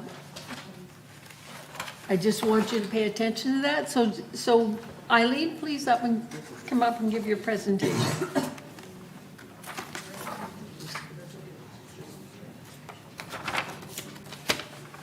Good morning, President and Board. So this is something that we have spent a great deal of time evaluating, and I just want to give you a little bit of history. There have been no changes to first of all, West Coast Internet is our vendor. So this is West Coast Internet rates, not GRF rates that we're talking about. But none of this has been thoroughly examined since 2014. And it was time to sit down and really look at what trends are happening. And what we're seeing is 21% increase in higher required speeds. And we're finding about 7% of our residents are abandoning the lower level speeds. So that's telling you that everybody's picking up what's going on out there in the real world outside of the gates, which is much higher demand for speeds. So it's our opinion, which I think is reflected in the staff report, that this is really a win-win, because if a person chooses that they don't want to go to a higher speed and they want to not realize a higher cost, they can just drop down to the next level. There's no penalty for that. But what we are recommending is that the lowest speed that we have no longer be offered when new people move in here, and that we'll grandfather it, we'll keep it there, but that we will eventually just eliminate that level because there will not be, it's not going to work. This ties into a much bigger topic that you're going to start hearing a lot about from us, which is just about the need for speed, as they say, in the internet. But I don't know if you want me to walk you through the actual speeds or whether you feel like you're comfortable looking at it there. But we're recommending that we put this on 28-day notice so that all of the residents are aware of it. And then it would go into effect. You would vote on it in your January meeting, and it would go into effect February 1st. So I'm here to take any questions. So, do you have a question for him? No. Okay. Okay. All right, so let's go ahead and read the resolution, and then we'll see if there's any questions during discussion. So thank you. Resolution 90-22-XX, Internet Speed Service Level Improvements and Rate Adjustment. Whereas demand for higher levels of internet speed in the village has grown 21.75% from October 2021 to October 2022. During that same period, subscribers to the lowest tier of service fell 6.73%. And whereas this demand for higher levels of internet speed and bandwidth, the village is attributable to residents' use of an increasing number of Wi-Fi enabled devices, such as smart TVs, smart speakers, smartphones, tablets, laptops, watches, medical devices, video doorbells, security systems, and so on, as well as content streaming services such as Netflix and Hulu. And whereas recognizing this need to supply faster tiers of speed, the GRF board is working with its contracted vendor, West Coast Internet, to increase internet speeds and adjust internet rates for the first time since 2014. And whereas on November 21st, 2022, the GRF Media and Communications Committee reviewed and recommends the Board of Directors adopt the improved internet speed level tiers of service with an adjustment of monthly rates. Now therefore be it resolved January 3rd, 2023, that the Board of Directors of this corporation approve the following internet speed level tiers and rates effective February 1st, 2023. So, oh boy. Okay, I'm going to read it strangely. For the old speeds of 15 to 3 megabytes per second, we're now eliminating that finally, but right now the old rate was 2350 and it'll increase to 2650, and these people will be grandfathered in for the next year. So it's an increase of $3, but the new speed for that is now 30 megabytes per second. For the speed of 30 megabytes per second, the charge was $28.50. The rate increases to $36.50, an increase of $8, but a speed of 65 megabits per second. For this old speed of 50 megabits per second, the original rate was $38.50, increasing to $45, and it's an increase of $6.50, but the speed increases to 125 megabits per second. And the oldest, or the last original speed we had was 100 megabytes per second. The old rate was $48.75. The new rate is $56.50, an increase of $7.75, but an increase of 250 megabytes per second. And the new proposed rate of 50 megabytes per second would be charged at $75 a month. Residents currently subscribed to the 50 megabytes level will be moved to 30 megabytes. However, this level of service will no longer be offered to new subscribers. Residents subscribing to the new 500 megabytes will require a DOCSIS 3.1 modem, and residents will receive levels of service with no data cap. I presume that's on all levels. No data cap on all levels. Resolved further that the officers and agents of this corporation are hereby authorized on behalf of the corporation to carry out the purpose of this resolution. I move that we accept the resolution for discussion purposes and postpone the final vote for 28 days per Civil Code 4360. And Debbie seconds this. Okay. Any questions or discussion? I have a comment. Oh, I'm sorry. Juanita. Okay. I had already told her I wanted to make a comment. Okay, And you can Debbie go first. and then Juanita first? Okay. Yeah. Juanita? She seconded it. She gets to go first. Oh, okay. All right. I just, I want to make some comments because we've been working on this for a very, very long time. I think one of the things everybody really needs to look at here is that we have not done anything since 2014. If you're in the outside world, that is just not the case. You're constantly getting hit with increases. And our dollar amount is still significantly lower than the outside world. The bottom line is a faster, bigger highways needed. And there's a cost to that. And there's still a low rate. We kept a low rate for those who really aren't streaming and aren't doing those things to still make it where people can access the internet. And this will be helpful to us as technology evolves. So I just wanted to make those comments. Okay. Juanita and then Well, I kind of wanted to personalize this a little bit for our residents out there. At this time, I have the highest rate, the old speed of 100 and 110. I am perfectly happy with that. It works fine for all that I do. However, under the new rates, I can decrease my cost by $10 a month by going to the third level, which now is $125.15, which is more than what I'm getting for that amount now. Or for $3 a month more, I could go up to $250, but I really don't think I have need for that. So I think people really need to look at this. It's not just an increase. For many of us, it will be a decrease. Right. Thank you. Right. So Reza. Yeah, if you look at the table, it's a matter of choice. Every member can go look at it and see what are these options fit their needs. And that's what make it easy for them to pick and choose.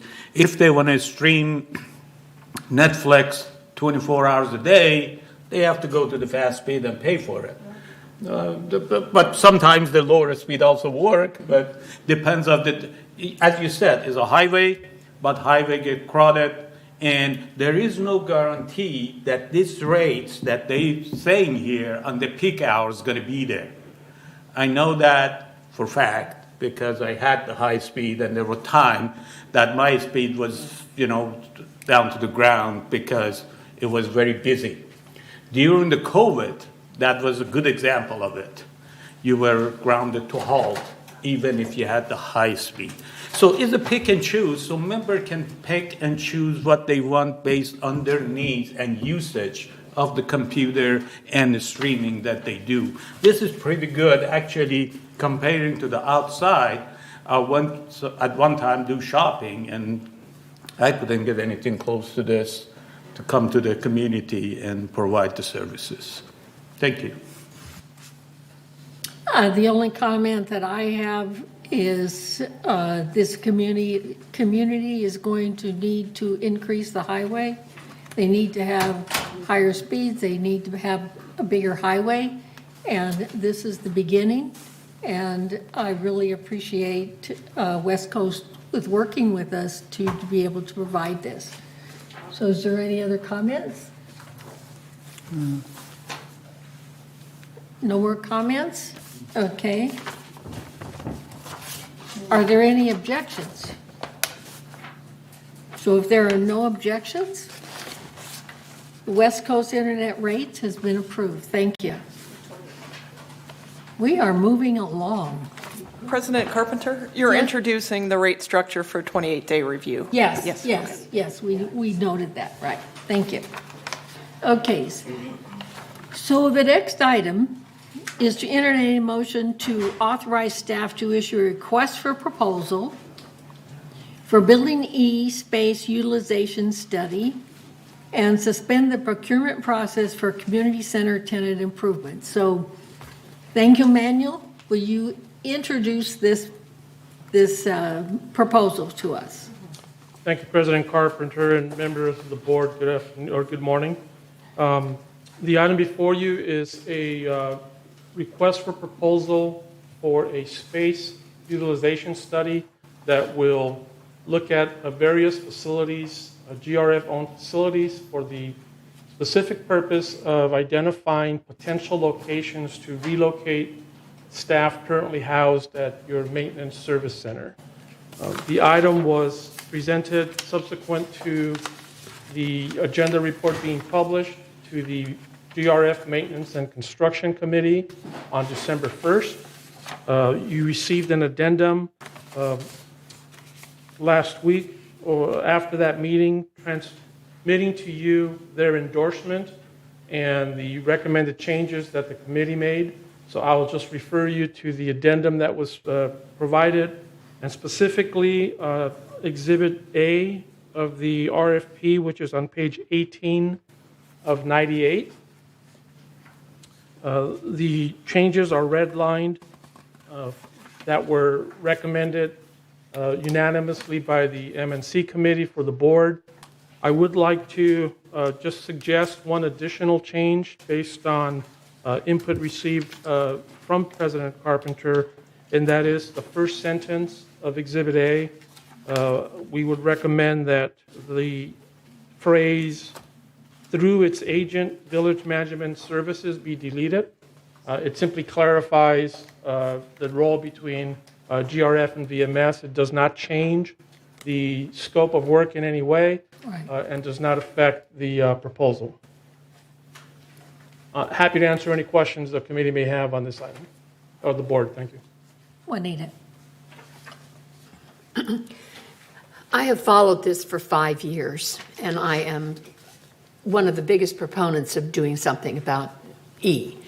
My concern here is all of a sudden in the packet that we got today, there is a proposal for rental property and moving the people in E, not the E itself. So I really think this is two different proposals, and putting them together is a disadvantage. We've not had a chance to discuss it. We had last Thursday, which is 4 days ago, this was not in the package. Nor was any mention of it made at that special meeting. And so I just don't think, as a board member, I have enough background information to really look at this. I read through it very carefully, and I looked at the feasibility of using the facility next door, and it showed 4 different areas, but it didn't say who would be suggested to move to what area. And there are certainly parts of that building that, to me, were not conducive to things like our security department. Director Skillman, the item that you're referring to is not the item before you now. Yes, it is. That item is on your closed session agenda. It says suspend the procurement process for tenant improvements. To me, that is part of that. That's for the that is for the tenant improvements that the board previously directed us to provide construction plans for the 3rd floor to move HR over there. But in light of the proposal before you to do a space utilization study that includes this building, we're recommending suspending that procurement to add offices to the third floor at this time. They should have been built 6 months ago. It should have been built 3 years ago. No, I mean the improvements, the tenant improvements should have been Right. done 6 months ago. Yeah, we Well, know. it's our process, it's slow. Right. I have a question, Comment, then, or comment, question. okay. I don't understand why you've got, let's see, Clubhouse 1, 4, and 7 on this. And, you know, you're M&C and I'm CAC, right? And so it would, in my mind, you would come to me and ask me what's going on or what's open of those facilities, which The answer is my nothing. recreation department, not mine, our recreation department, and I know best what's going on at those facilities. Yet, all I see is M&C. Am I making myself clear, I hope? You are Director Horton, and that is our intent as part of this study, is to look at the facilities, discuss them with not only recreation staff, but also the committee. This is just the focus of where we're going to direct the consultant to look at. And the reason 1, 4, and 7 are identified is because they have been the topic of discussion at previous M&C committee meetings about potentially shifting uses around between the facilities. It's not a definitive, but we don't have board direction yet to go and look at that. So that's what this is suggesting, is that we look at those, and it will include a conversation with both recreation and special event staff and the committee. Yeah. Well, there's a lot of drawbacks when you start looking at those clubhouses to make any changes. My opinion, thank you. But Yvonne, you will be on that. Pardon? You will be part of that decision, or that group that makes the decision. Aren't you lucky? Thank you so much. I know you'd appreciate it. Okay, so I want to go ahead and have Joan make the motion, and then if there are any more questions, we can have that during discussion. Thank you. I move we approve to authorize staff to release the request for proposals for the Building East Space Utilization Study and suspend the procurement process for community center tenant improvements. Do we have a second? Okay, any further discussion? Okay. One more question. How much is this going to cost? We don't know yet. We'll solicit proposals from consultants and bring back that to the board for their deliberation. Oh, okay. This is So just this is a request for semi-approval. proposal that we're gonna send it out, and they're gonna send the price, and then we're gonna decide what we're gonna do with it at that time. Okay, Debbie was next, and then Jim. Yeah, all I want to say is that this makes my head hurt. And Mine too. I hope that when we go forward with this, that we come back with something that actually works and we can actually vote on and we can actually get accomplished, because this has gone on way, way, way too long. And a lot of stuff has happened, reasons why, I get all that. But me as a business person, if I had run my business like this, it would have been a bad deal. So I am imploring everybody involved in this to make this expeditious, to make this clear when you do come back with the proposals to us, and to look at what we need to look at so that we don't have to have this conversation again a year from now, 2 years from now, 5 years from now. That's all. Thank you. And then Jim next. Yeah, I kind of mirror what Debbie said. This has gone on for 3-4 years, I guess. And I know there was, I'll call it an in-house review of what the space needs were based on what VMS thinks they need with a careful study. I don't see anywhere in the analysis that anyone has gone through their study and said, this is what I don't like and this is what I do like, and tried to deal with that. It's true. And so now we're going out to get a consultant, and I can tell you what consultants do. They come in and say, Tell me about it. Right. And we're talking about an entire village now, because now we're including recreational facilities. And now we're going to ask them to tell us what we want to do with our facility. I had a fundamental disagreement with it at the meeting, and I realized I got outvoted. I'm sure I'll get outvoted today too, because I think we got to move on. But fundamentally, I disagree with the approach that we're using. We have not evaluated VMS's analysis of their needs, and we're going to ask someone else to come in and tell us what we need. Makes no sense. So just a comment, the board did evaluate the recommendation by staff and approved it. And the only issue we had was because it had to do with the building itself and how much it would cost, that the corporate members insisted that we go through this process. And we all know that we're going to end up paying twice as much, for all of these steps than we would have if we would have gone forward with the staff recommendation. Okay, one more comment.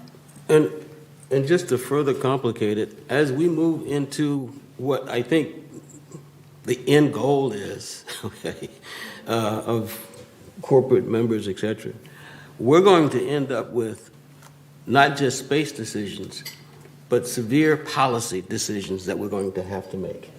And that's going to be delayed, and we're going to end up not resolving this issue probably for years to come. So one of the questions, and I have not approached Lenny on this, but one of the questions is that because of the trust, because this building is in the trust, is it required that we replace that building? We have to find out, and I'm asking Lenny, can I go ahead and email Jeff Beaumont, because he's the one that's so familiar, with our trust, and ask him the question as to what our replacement requirement is based upon the fact that Building E is part of our trust. Please. This would make a big decision. This would have a big impact on what we do next. We still have to go out to bid for the design, but we also have to know we have to know whether we are required to replace it, because one of the things our reserves is based upon is maintaining the buildings. Okay, so can we actually demolish that building and not do anything with it? So Lenny, I need to be able to contact Jeff Beaumont. I'll make a comment, and based on the proposal to go ahead and go ahead with the Building E proposal, which was unfortunately or fortunately, it was rejected by Third and United. And Third and United came up with the alternative ideas, which Manuel just explained was a space utilization study. Right. And putting the people that need to be out of those buildings into a lease, which you guys are going to discuss in closed session. And that was the plan. There was no plan to replace the building. And so that wasn't even under consideration. Right, but we now I'm asking. What do you mean it wasn't under, that was the whole point of the meeting, was to replace Building E. I don't understand what you're saying, Lenny. Maybe I just don't get it. If the question is to demolish the building, that needs to happen, but you can contact him about that. I would appreciate it. Well, Yeah. let me give you my 2 cents. The GRF owns the trust. The trust have buildings named in the trust. Right. As a trustee, if you decide to demolish one of the investment that the trust has, are you by law required to replace that with similar structure or like for like? If the answer to that is yes, we are chasing our tail and we are really going around and around and doing all this studies, spending money where the law said if you destroy that building, you have to build another one similar.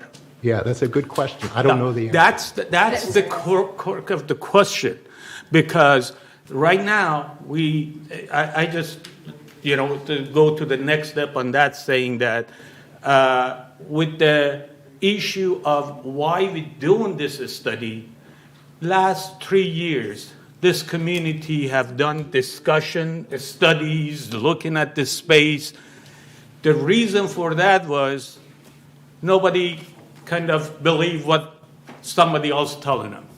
That's why we need to go get a third party and spend our money in order to put that issue in a bed. Right. And that is what the other mutuals said it. That's why everyone wants it. That's why we're doing it. If as I said before, if it was a king for a day, I would not do it. Because it doesn't make sense, but it makes sense to bring the trust and the credibility to this issue and put it in bed once for all. But the issue of the building need to be resolved, because if we have to replace that building by law, then we are really spending a lot of time and chasing our tail for nothing, and we should not do that. As a fiduciary, we should save every dollar that we have. But Yeah. right now, we don't have answer to that. We are proceeding. Yeah, that's a legal question. I think you need to get. Yeah, that Right, was that's the. what I that wanted. I don't was have the the question. answer for that. Thank you. Okay, thank you, But Lenny. you So should, what are we should doing talk here? to him about that. Okay, thank you. All right. Where are we at? Discussion? Yeah, we're at the discussion stage. Okay. Okay, Juanita. I find a staff report, but I do not find a resolution on this in our packet. So what are we voting on, a staff report? not- No, no. We're voting on a procedure. We don't need a resolution to do this one. We just need to make a movement. So just a motion to approve the staff report? Well, We are simply authorizing staff to proceed. With the RFP and the scope that's been included in the packet here. it's not clear, I'm sorry. That's okay. No If questions? you look at the first paragraph of the staff report. Titled the recommendation. We are approving the recommendation. Right. Okay, you have a question, Elsie? Yeah, I did have one question, and maybe I missed it. Thank you, Manuel, for putting up with version 2.1.4 of your direction. What when you do the RFP, are the new bidders going to get to take a look at those other reports that we looked at a long time ago, showing the different, the modular, the 10,000 square feet, those different, all that work, are they going to have access to that so they don't have to reinvent the wheel?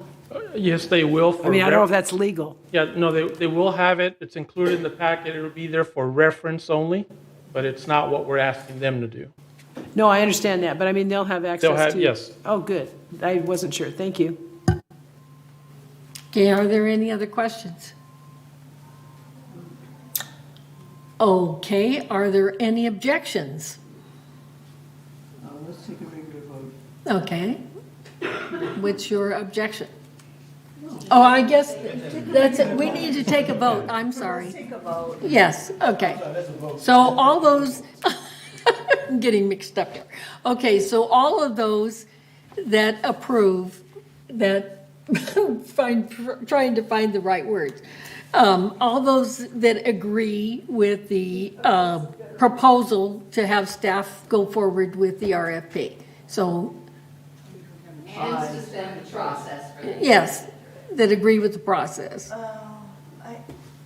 With protest. I vote yes, but I protest. You're voting yes? 6, 7.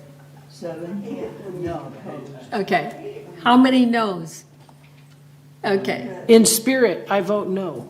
Well, Okay. that's me too. In spirit, I'm voting no because I think we're just chasing our tail, but Yeah. we And cannot it's- stop. We have to move The- forward. Yes, that's Yeah, what we and if- want to do is All move this money's forward. getting Madam passed The President. along. discussion is finished. That was a Okay. vote of 7-1. Okay. Yeah, if we know we're chasing our tail, we better stop it. Yeah. Because sometimes somebody else is going to catch it. We voted for it. Who Yeah. who voted against it? I did. Oh, I'm sorry. I didn't look that directly. Okay. I all thought right. Joan was seeing things. All right, so There's two people. thank you, Manuel, and we look forward to working with you to get this going. Did you Thank you. get the Thank you, the board. entire vote? Huh? Did you get the whole vote? I didn't It get it. was, One negative, and the rest of us voted yes. Okay, and then Gam is gone. And Cam's not here. okay. Thank you.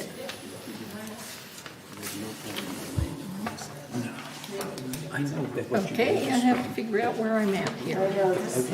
Okay, this is a big packet today. Okay, so the next item is discussion of GRF Town Hall meeting. During our agenda prep, it was asked that we put this on the agenda to discuss if GRF wants to hold some town hall meetings. So the question would be a motion, basically, to say that GRF would like to have some town hall meetings during the year. I would like to suggest, maybe, do we want to have town hall meetings once a quarter, once every other month, or what would be the motion? Never. Okay. I'd say no more than 2 a year. Yeah. Have we developed a need for it, or has the need been developed? In just a second, the reason why they were thinking that there is a need for it is because the mutuals are doing this, okay? And then also to basically to be more transparent to the community. So that's why they suggested. Okay, Jim. Yeah, and I see it as not just being transparent, because I think we really are transparent here. Right. But also, there's a lot of things happening in the world, in the community, that I think people need to be informed of. And so I think for me, the idea of a town hall is really to make sure that information is being gotten out there, and not misinformation, because we're going to be dealing with some misinformation today. So I think the twice a year or some level of that gives everybody an opportunity to hear what's going on from the horse's mouth, so to speak, and be well informed and be able to ask direct questions in a town hall setting. So I see it as more of a communication device as opposed to a transparency device, because I think we are totally transparent. Okay. Debbie?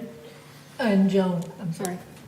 And I'm thinking, I mean, we have a lot of varieties of communication here, and we are very transparent. But I do find that, when you go into that type of environment, you get a different feel.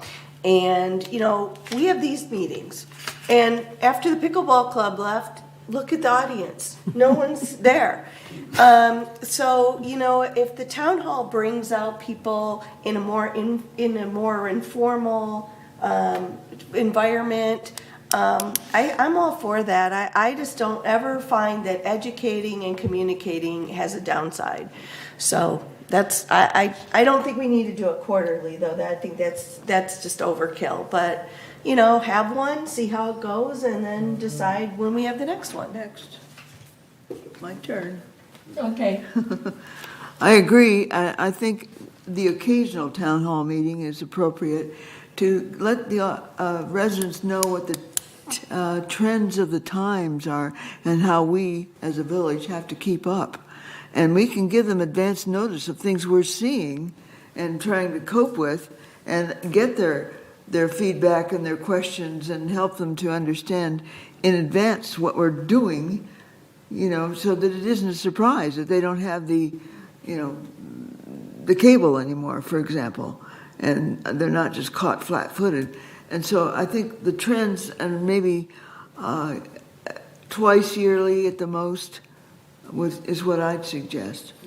Yeah. Bonnie? Okay, Reza? Yeah, I see town hall at the venue to present where GRF stands on some of the issues rather than the rumors that goes on if people are not aware. GRF, unlike the other mutuals, work with the cross-section of members. Everybody, doesn't matter United or Third, work with the facilities, use facilities, and use all the amenities. And we need to let them know what's going on and hear back from them. Let them be the part of the process rather than the recipient of the rumors going on somewhere. Every 6 months, we pick some information that we want to exchange, present it, and then open it to the discussion. Let people went out and say what they think, what we are doing, and what we are not doing, get those information back. We should not be afraid if somebody yell at us in the meeting. It's okay. We accepted this responsibility, and we have to face it if people are unhappy. That's the only way that we know what the real issues are, and we can work with it, explain to them, and try to move things forward.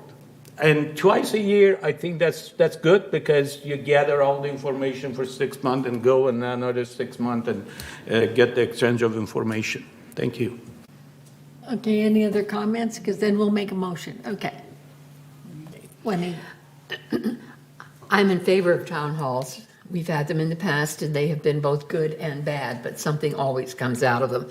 But I don't see that we need to do it on a time basis, like quarterly or semi-annually. It should be on the issue. For instance, when we had the Agewell proposal, we had something that we needed to get the information out. The town hall worked very well. We got good feedback. And I think it should be based on issues rather than calendar timing. So my only comment to that is the town halls will be in addition to any type of town halls that we need for issues that come up, because it's a different format.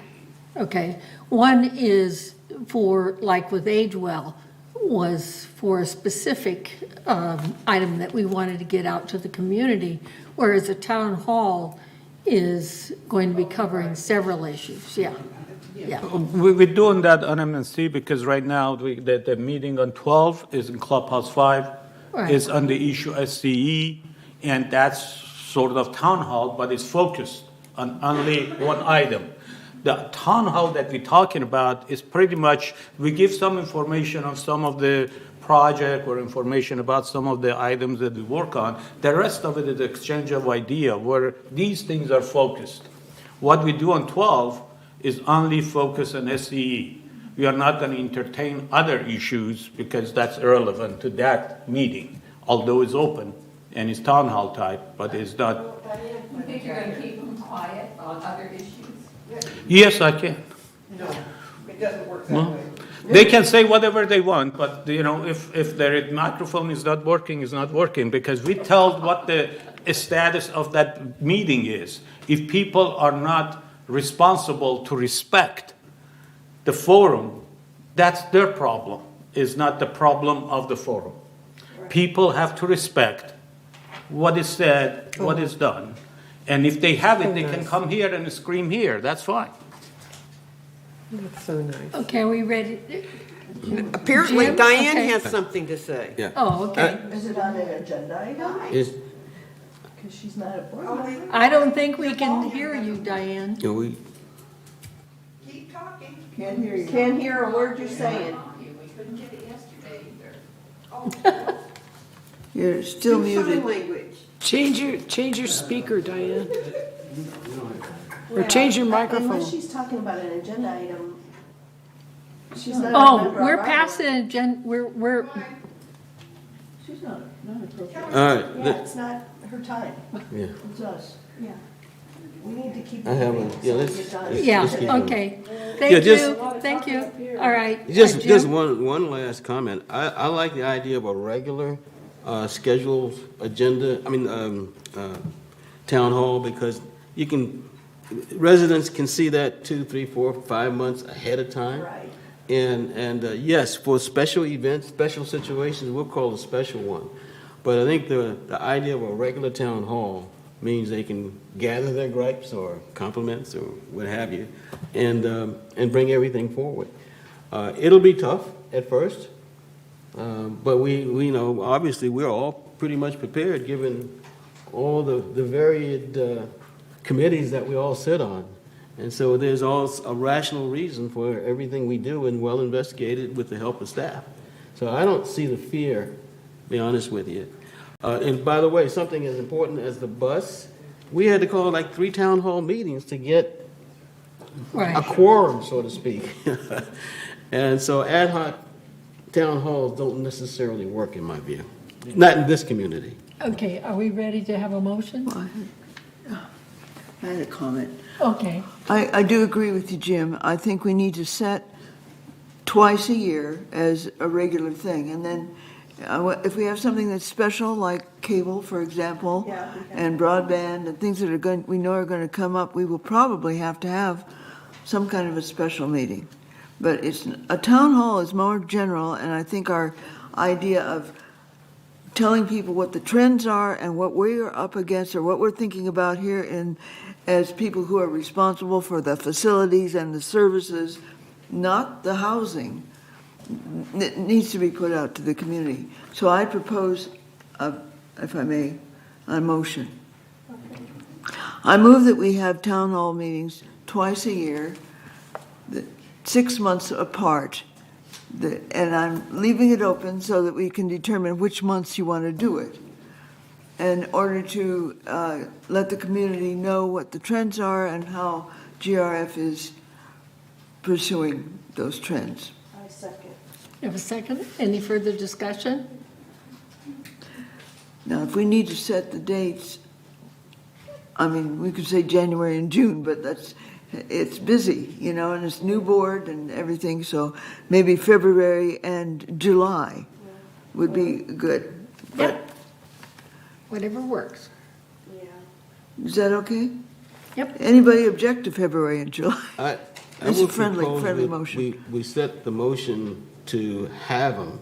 Have and then them later 6 on- months apart. Later on, set the schedule, because Well, if we could do it now if you don't object, but if you object, okay. Well, Okay. the reason for objection is there's a lot of things to be laid in place before we set that. For instance, July is right in the middle of the planning session, too. So there's a few Okay. things to consider. and I Okay, so think- we'll just say twice a year, 6 months apart, months to be determined, yeah. months to be determined. Yeah, and I'd like to get the input of staff as to the when and how and where. And those kind of things. can I just tell you what Diane Casey has to say? Is she talking Is to it- this? She's talking She's to me. talking to this. But what is she talking about? She says, my comment is regular town hall has no staff, only board members. Right. Okay? We realize that, so So thank that's you. what she wanted to say. Oh, okay. Thank you. So, All is board there any, members or just is there five? any objection to the motion? Me. You object to the motion? I'm the only one. Well, why, okay. Why? Did you Do I have a have to have a comment? reason? Yeah, No. no, that's okay. Because Okay. I think so- town halls, in our case, will turn into a Donnybrook. Not if, okay. But we need to, and that's fine, and that's fine. And you and I have both been to town hall meetings, Oh, yeah. and was it not painful? Okay, It is painful, but, It's part of our job. yeah, You guys vote the way you want. okay. I think I that, vote yes. Okay, so we're gonna, we're still in discussion. yeah, okay. If I may say something. All right. I think when we have a town hall meeting, we need to structure it carefully. And that in that way, we can't avoid a Donnybrook, i.e. we will say, we are presenting the trends that are coming up. These are the topics that we're going to hit in the town hall meeting. You can't just say, okay, everybody, what are your gripes? And you know what that means. But I think we just need to structure it carefully, and maybe that's part of the part of the planning. So we can't go ahead with. Maybe so, but have you been to a town hall meeting? Yes, several. And how did you find them? It depended on whether they were structured or not. Well, I have never been to one that was structured. Well, I've been to several with Third and a couple with, well, I haven't been to any with United. I've been to all the last ones with Third, and they were all been Donnybrooks. Okay. Yeah, I would say, obviously, it's got to be structured, and if the structure breaks down, then the meeting's over. Yeah, you just Here, call it you know, and that's you're done. pure and simple. This is to exchange information. So if the structure breaks down, and it's not going to break down because of the folks who are running the meeting, it's going to break down because the people who we're running it for are out of control. And so then the meeting's over. I mean, that's really how you conduct, and that's part of the structure, to be honest with you. Okay, Elsie? So, I went to one of United's open houses, and the struggle with not having a quorum, it turned into a mighty battle. And so are we anticipating, you keep talking about controlling and is this going to be a full board meeting? And so we're going to have so this is just going to be five people, and how are you going to control it with only 5 people and no staff? If they really, It just talked about it would be structured.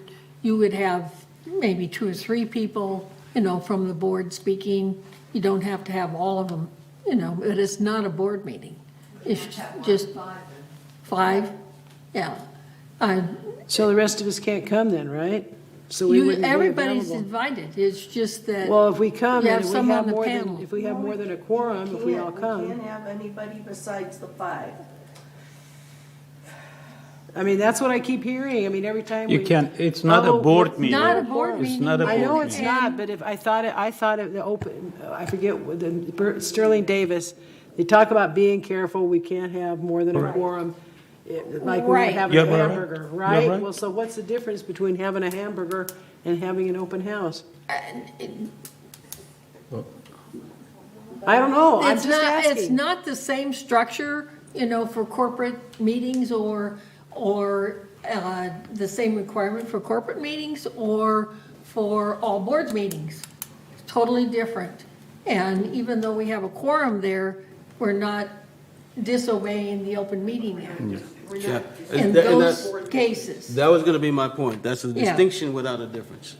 Because We will if- be discussing board meetings. No, I know, but board it business. is a distinction without a difference, because if everybody's there, There's no vote. and the structure says it's open anyway, right? It's open to anybody that Open, wants to right, come. right. All right, so there's no violation, it's just a different structure. And I'm fine with that, but then Okay. how come people keep saying, in the director's room, we might be talking about our dogs. But it's like, the 6th person walks in the director's room and we've got to adjust it. That's all, I just want clarification. No, there. I realize that, Elsie, and I did get, and I'll have Siobhan talking it, but I did get an opinion from our legal, and there is definitely a distinction between having an all boards meeting and a corporate meeting, based upon you sitting in the director's room and 6 people coming in. There's a distinction between that as to whether we are violating the Open Meeting Act. But guess what? You can ask that question in closed meeting, because Lori is going to talk about the Open Meeting Act. So, okay, so Siobhan. President Carpenter, that was what I was going to suggest, that legal give an opinion on this, because our understanding is that you cannot have a quorum. Well, I just want to say the last word on my side on this issue is that I personally give our member more credit for being pretty attentive and civilized rather than worry about them being rowdy and competitive about issue. Let's give them the credit, because We all are members of the community. Everyone has the best of the community in heart. And I do not discard them as saying that, if I'm there, they're going to be rowdy. If they have issues and we attend their issues, they realize that we're trying to help. And for one or two, I'm not saying that there is never a bad apple in the cart, but for that, you don't destroy the whole cart. Okay, so are we ready to move on? And Joan? I think finally you need to have an agenda at the town hall meeting. And that you can always refer back to, that this is our agenda, these are the things we're speaking about today. And you can give them it's difficult to know whether you give them a free-for-all. If you dare to do that, then we're in trouble. But if you stick to the agenda, which is information that we're presenting to the community for their feedback on those topics, I don't think it's so terrible.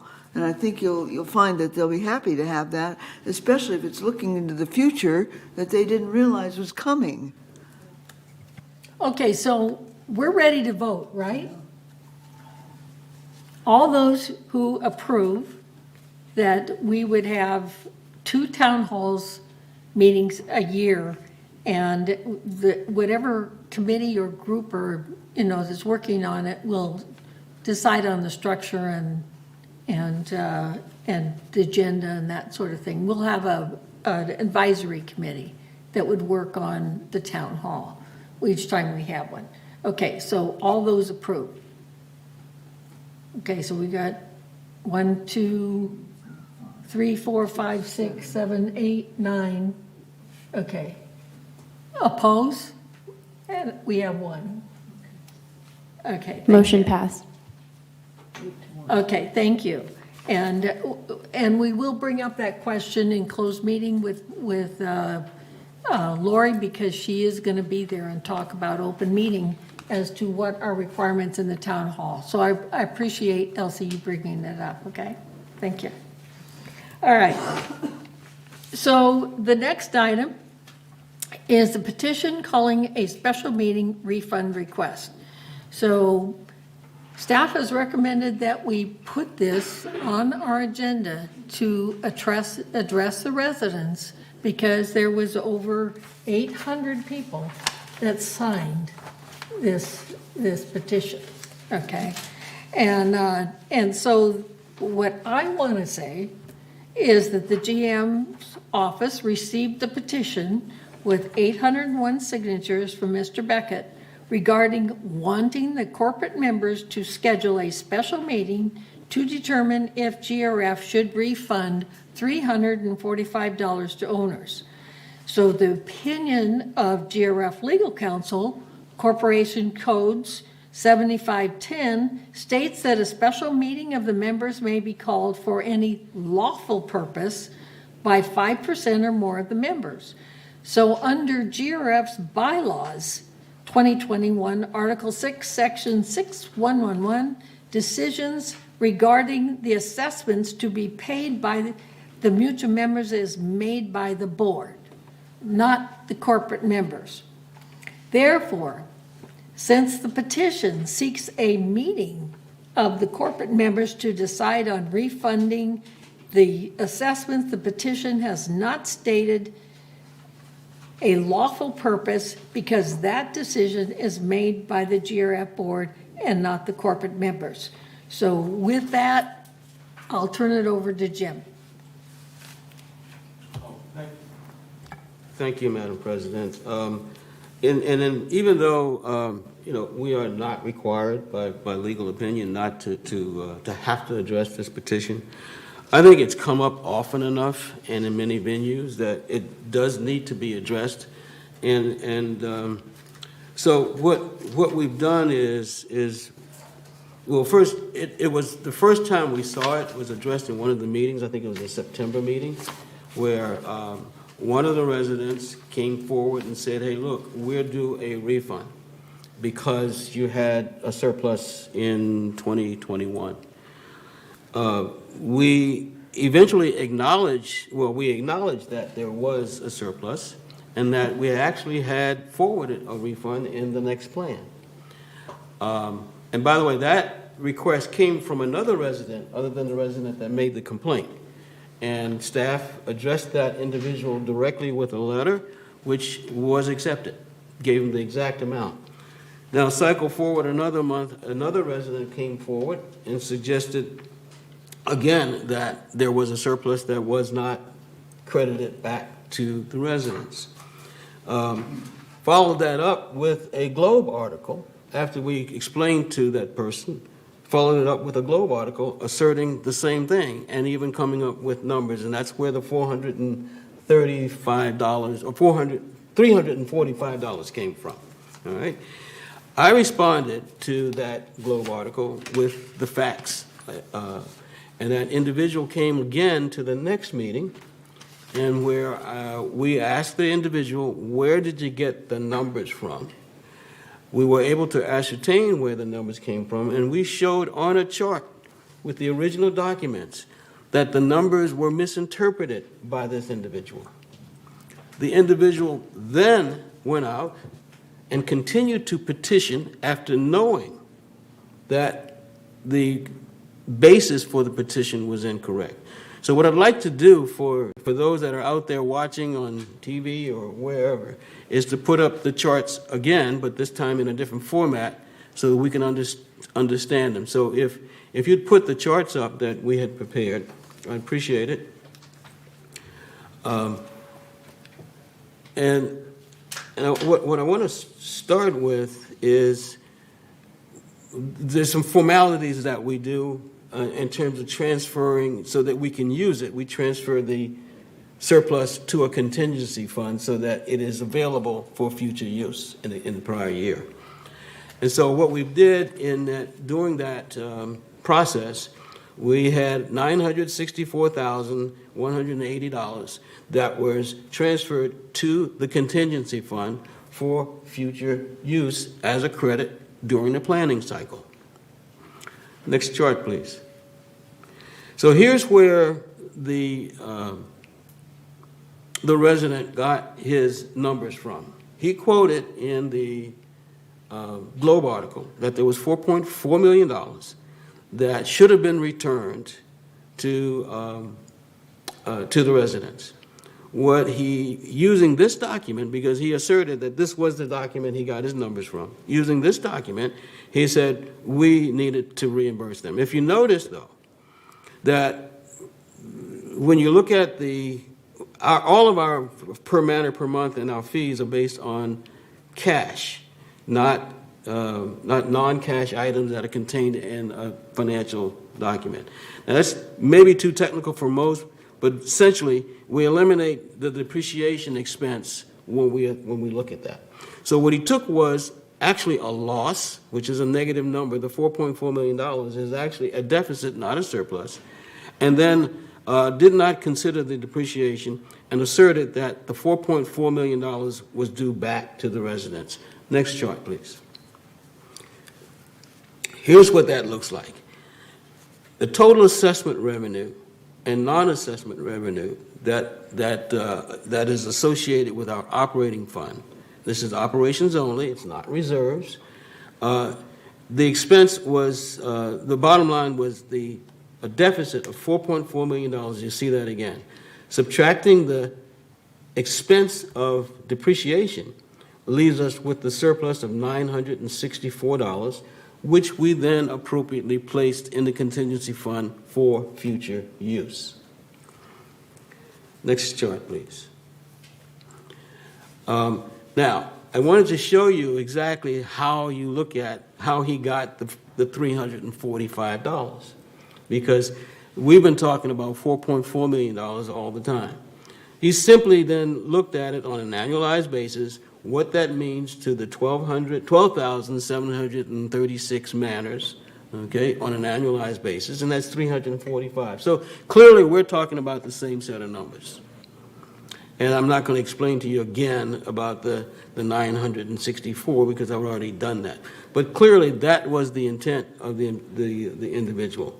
And so from this perspective, I think we've proven that it's the 964 surplus that really needs to be given back to the employees. Now, the thing is, we actually did return it on the credit when you look at the plan. Next chart, please. Here, okay, I think down at the bottom here. So this is a lot. Okay, let's look at the third from the top. Okay, where we look at our total expenses or the surplus recovery of $10. We're showing that in the 2023 plan, as this is the surplus that we are generating that is being given back as a credit to the plan, to the residents. And by the way, we're residents too, so if we got $345 out there, we want to get it too, believe me. So this is, and I don't want to take you through all the numbers, but just focus in on the surplus or deficit recovery in the 2023 plan of $10. So then that led to a bottom line of a $3.81 increase. And that's, I mean, I hope that explains for everybody watching that we have no interest in keeping the surplus that has been generated by virtue of COVID and the other things. We do anticipate another surplus this year, and some of it's not just COVID. Part of the problem is that VMS is having a very, very difficult time maintaining a staff, and we'll talk about that during the financial presentation. So I think that's my last chart. But what I really want to do is also talk a little bit about this type of behavior, because we want residents to let us know what's going on and what they think. In this case, after repeatedly putting out documented evidence of what the true situation was, it was just completely ignored because it didn't fit. Well, I'm not sure why it was ignored, but apparently it did not fit the narrative that was already created. This is not the first time this has happened with this particular individual. And so it has actually cost the village thousands of dollars in professional fees in the past as a result of not only internally doing these things, but this individual has ventured out and actually reported some of our vendors to regulatory agencies. And they had to pay legal fees to explain all of the things that they do. And this is where it really gets costly. It's irritating, actually, but it becomes costly. Staff has spent a lot of time. Now, we don't see, they don't charge us extra time. They just spend extra hours trying to put together proof. The individual does not understand accounting, has not attempted to understand what it means, and as a result is causing, over the last 3, 4, 5 years, has caused a lot of time and money to be spent. And that's money that residents spend. So I would encourage, anytime there's a petition for anything, is to really inquire to the board members and to staff as to the reality of the situation, as opposed to signing a petition. This has cost staff a lot of time, and of course we had to put our energy into it too. But everybody has a right to know the truth. It's just when the truth is in your face, you got to accept it. So that's my commentary and my presentation. Thank you. Any other comments? You're here, Jim. Thank you. So there are no other comments. Is anybody ready for a break, or do they want to go forward? Just move forward. So if you don't need a break, we'll just move forward quickly and then go to our welcomed lunch. Okay. And Debbie in the audience there, you are invited for lunch. Okay. All right. So the next is the report of the Finance Committee. Sorry, I guess that's the treasurer's report. Thank you. Still on the stage. I'm still on the stage. I'm doing a lot of talking today. Okay, great. Thank you. I'm going to try to, I've got a prepared statement for this, so I'm going to try to be as concise as possible. I'll just read it. No comments. This is slide 1, and it includes all the revenues and expenses, including those designated for reserves, which includes investment income. It also includes the transfer facilities fees and the GRF portion of our HOA fees. It also includes contingency portion of the HOA fees. So this is a totally inclusive income statement, which, by the way, this is one of the reasons why people mistake why the surplus. Excuse me. Excuse us. Are we interrupting something? Anyway, through the reporting period of October through October 31st, 2022, GRF had a net revenue of $3,019,000, with total revenue of $39,648,000, and total expense of $36,629,000. GRF was better than budget by $1,009,000, with total expenses coming in at $2,150,000, better than anticipated. The favorable results seen in expenses were partially offset by the lower revenues of $1,141,000. Those revenues were significantly impacted by the unrealized investment losses, which we talked about early in this meeting. Slide 2, please. The next chart displays the operating fund only, which excludes the non-operating revenues I mentioned before, and it also excludes depreciation. This format is where we calculate the operating portion of our HOA fees. This report shows a favorable variance of $1,894,000 through the reporting period, with expense better than budget by $2,120,000. It's offset by revenue, which again is worse than budget. Slide 3, please.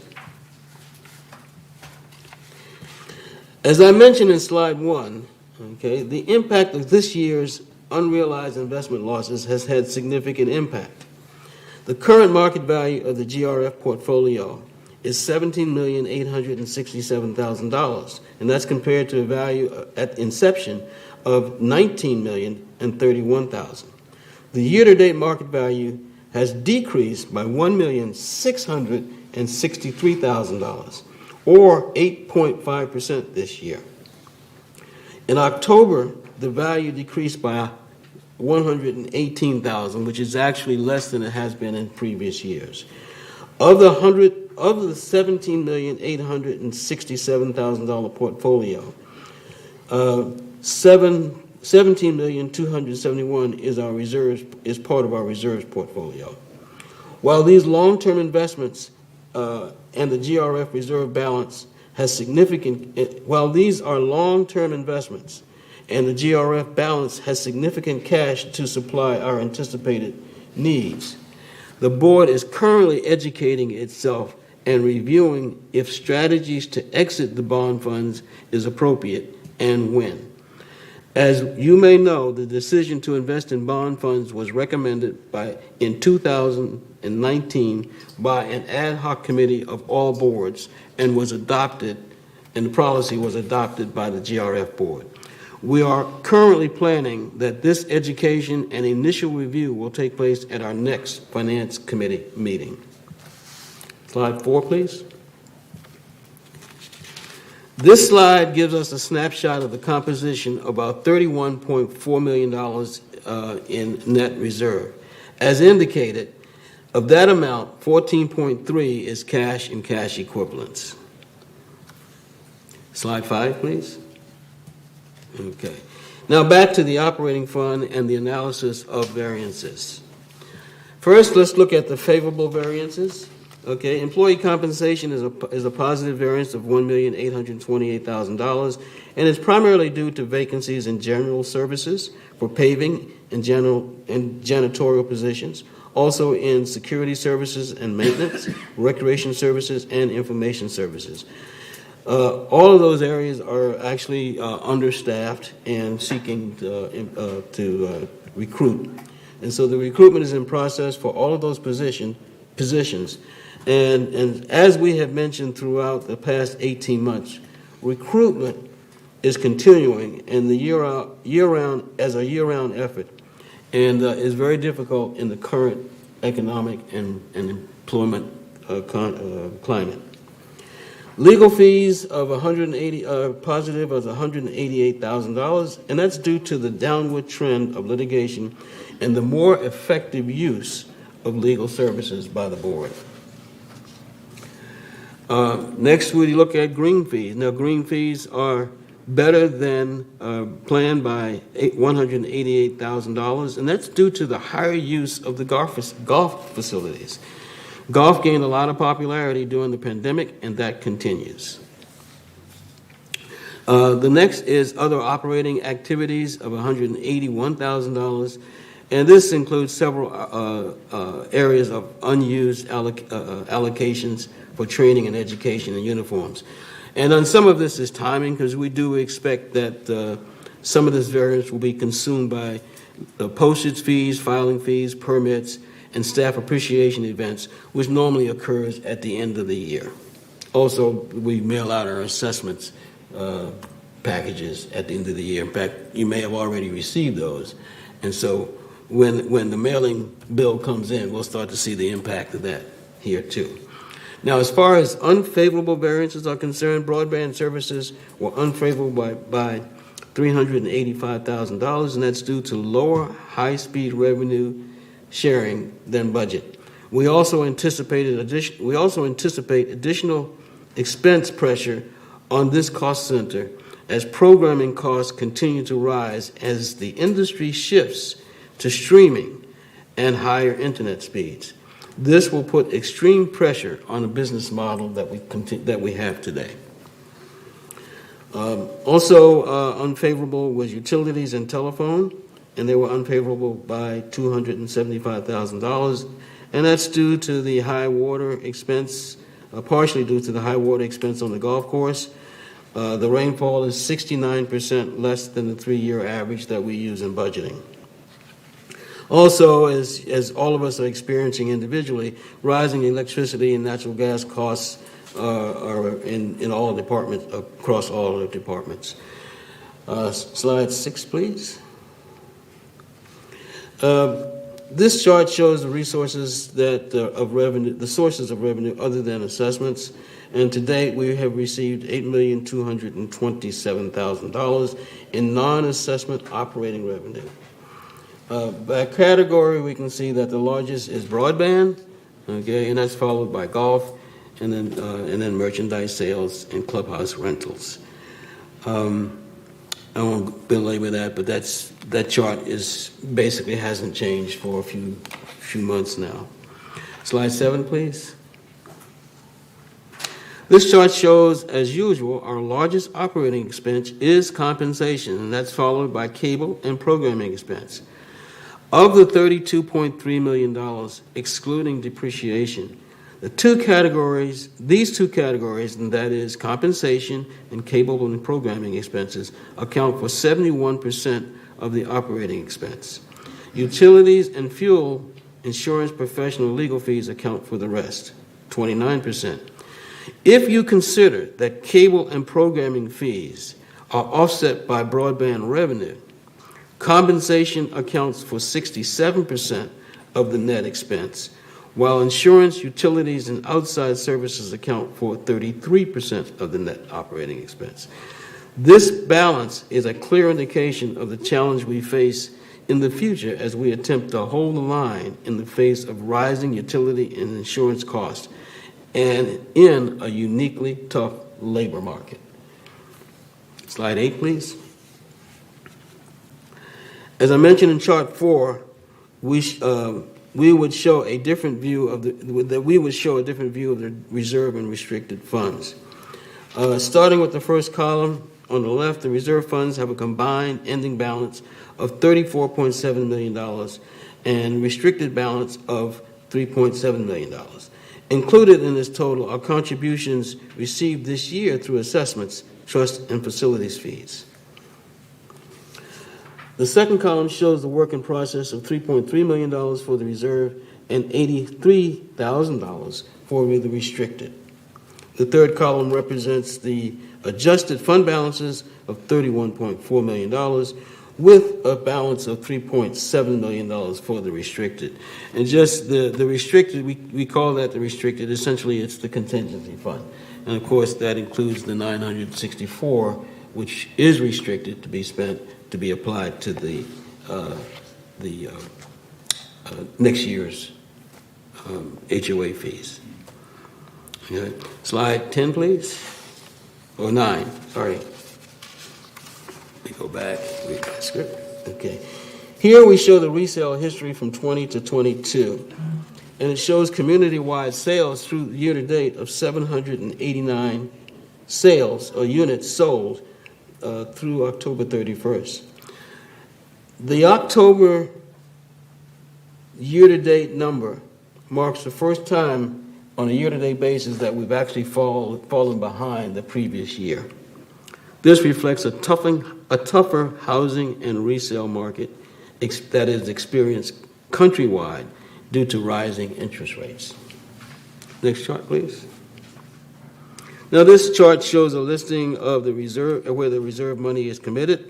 Of the $15.5 million, $10.4 million that is appropriated, open appropriations, there's $10.5 million of encumbrances, okay, that remain. And we see that the over half of that $10.4 million is really consumed in the clubhouse renovation as well as the new ERP that we are in the process of dealing with now.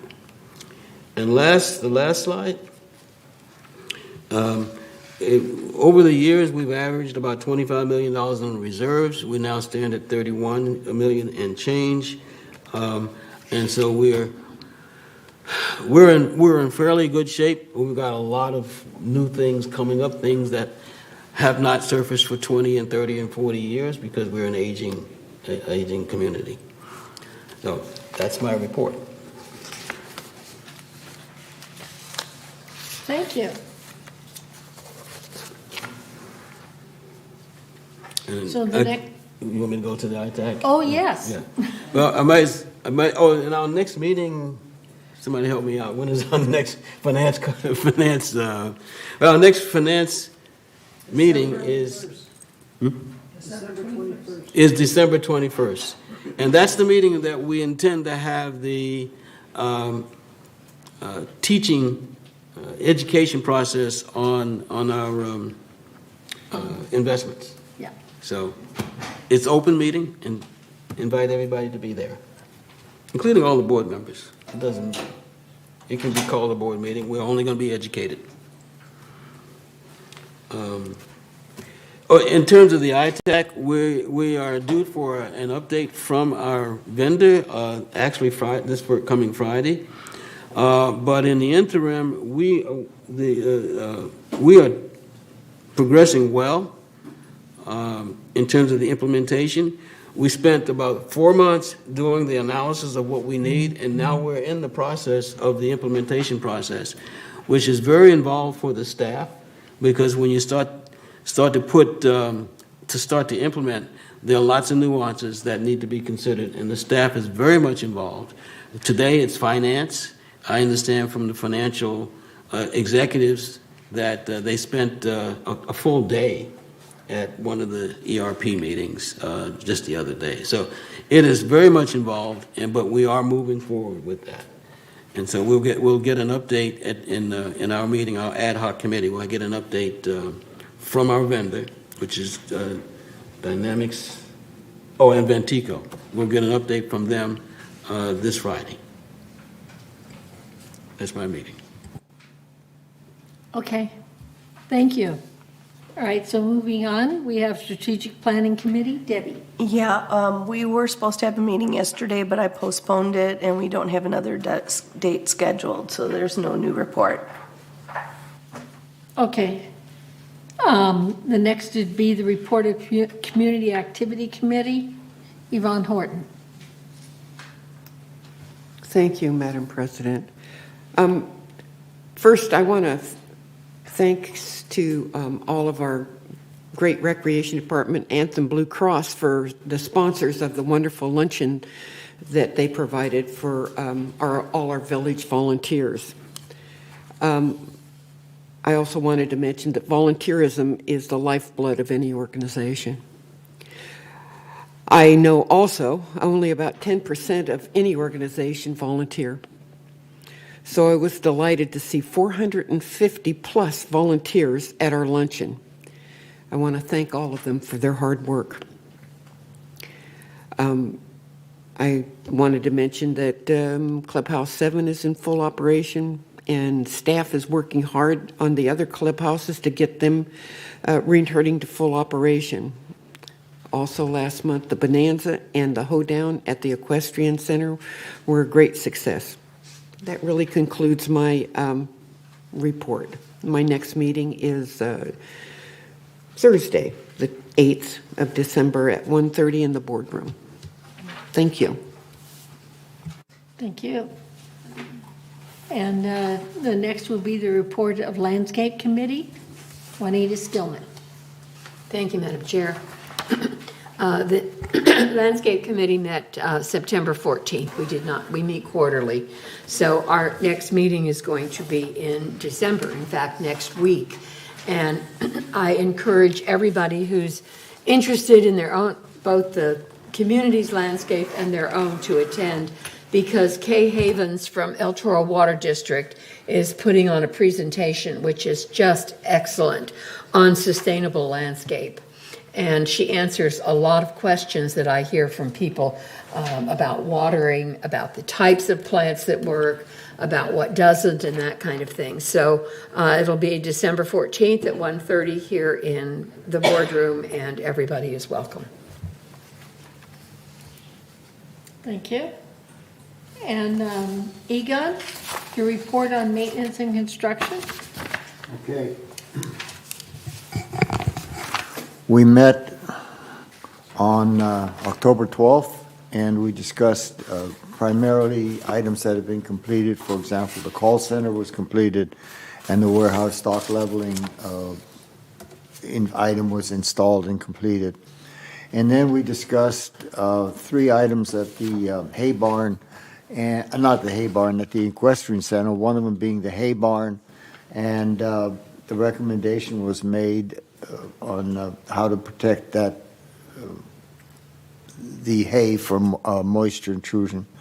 And then we also discussed the equestrian center, the arena lighting, and we discussed security fencing and gates. And that was about it for the M&C committee. For the clubhouse renovation committee, we met on October 28th in a workshop and reviewed in detail all of the recommendations made by 27 Diamonds, and we discussed and wrote down 120 different points of interest and things that were supposed to be done in all of the rooms and all of the facilities in the Clubhouse 1 center. That's it. Thank you. Next meeting is to be determined. Thank you. Okay, the next item is a report of Media and Communications Committee. Joe. Thank you, Madam Chair. Media and Communications met November 21st this month, and Ms. Pullen gave a Media and Communications report on the activities that they're putting out, the publicity, including the Village Breeze, the email blast to residents once a week, the volunteer luncheon, not only publicity, but helping set it up, Employee Excellence Awards, the Halloween Morale building costume contest and potluck, new resident orientations, the docent tours, and all the press releases we see weekly in the Globe. She also, Mr. Ortiz reported on the broadband services, and he highlighted the village YouTube subscriber count is up over 43% year over year. Bonus movies will be shown over Thanksgiving holiday weekend, and of course the Christmas weekend is coming up. Subscriber counts are decreasing in general because people are increasingly using different devices. He said the two lowest tiers of internet services are down as people opt for higher speeds. And the A&E contract will expire December 31st and is in negotiations. And this year has been a very successful political year as far as advertising revenue is concerned. That's the end of our media and communications report. Let me go on to broadband services, the broadband ad hoc committee. Ms. Pullen announced, we met on the 21st and the 29th of November, and they're working on an analysis of the transition from cable to internet, especially with the broadband group, and it's very exciting. Jim can attest to that. The other committee, the website ad hoc committee report, there have been proposals sent out. We have had 3 potential vendors a meeting and expect proposals back from each of them. The next meeting will be arranged. And our next meeting for Media and Communications is Monday, December 19th, 2022 at 1:30 here in the boardroom and virtually. Thank you. That's my report. Thank you. So the next report is mobility of vehicles, Don Tibbetts, and then he would go on with security and communication access. Awesome. We had no meeting last month, and our next committee meeting is tomorrow at 1:30. And in security, we had no meeting. And our next meeting on that, the agenda has it as the 26th of December, which is a holiday for staff. So our next meeting is scheduled for February 21st. And that's the end of my reports. Okay. So we have the report of the village traffic hearings. Elsie. Okay, well, you better get comfortable because this is going to take at least 3 hours. Our meeting was held on November 16th, and our traffic group, I have to fluff this out a little bit. The traffic hearing board is composed of 1 representative from each of the housing boards plus GRF, so there's 4 members. And if you get a ticket or a notice of violation and you don't agree with it, then you can request to go to this hearing, which is confidential and respectful, et cetera, et cetera. So, and then that hearing board decides if you should indeed pay the fine or not.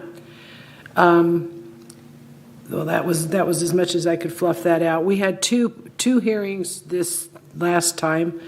And one was for other non-moving obstructing. And what that was actually the security officer could have written this lady up for several things. She was obstructing traffic because she was parked sort of in the middle of the street, and it was in a cul-de-sac, but it's still where cars come in and turn around. And also she was parked I already said she was in front of she was also obstructing another vehicle that was not parked in the middle of the street. So if it had tried to get out, it could have backed up, but it definitely was obstructed in the front. So Anyway, that was one of our violations, and the other one was, so that one was other non-moving, obstructing parking in the street, and the other one was parking on the sidewalk. So we ran the gamut of parking violations. The penalties in no particular order were guilty, and it was guilty with fines for both. Our next meeting is December 21st, 2022, but it's closed because of confidentiality purposes. Thank you.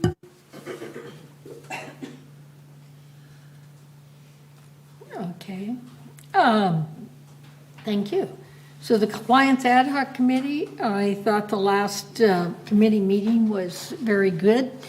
We learned that we have several documents that need to be updated based upon changes that we've had in our resolutions and the changing trend in our policies and procedures.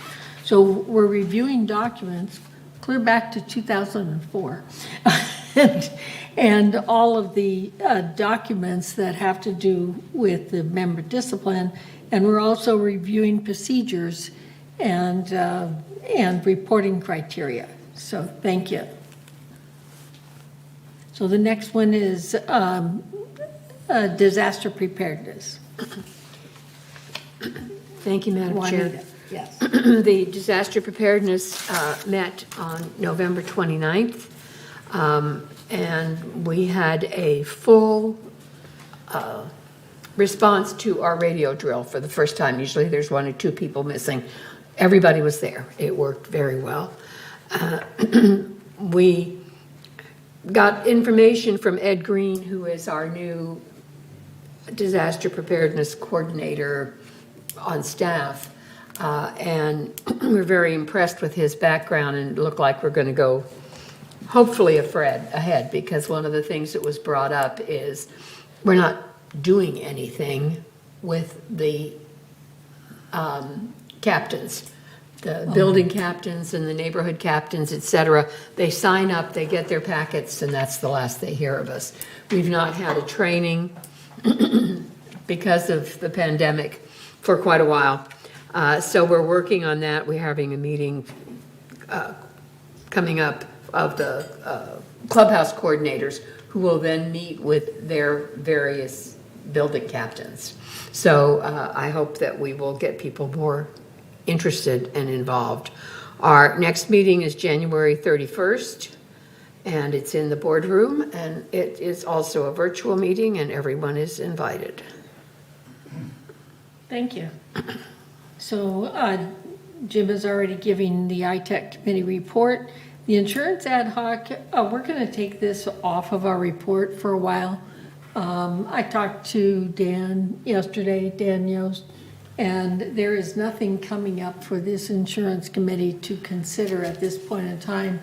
I just want you to know staff is always working on how to reduce our insurance.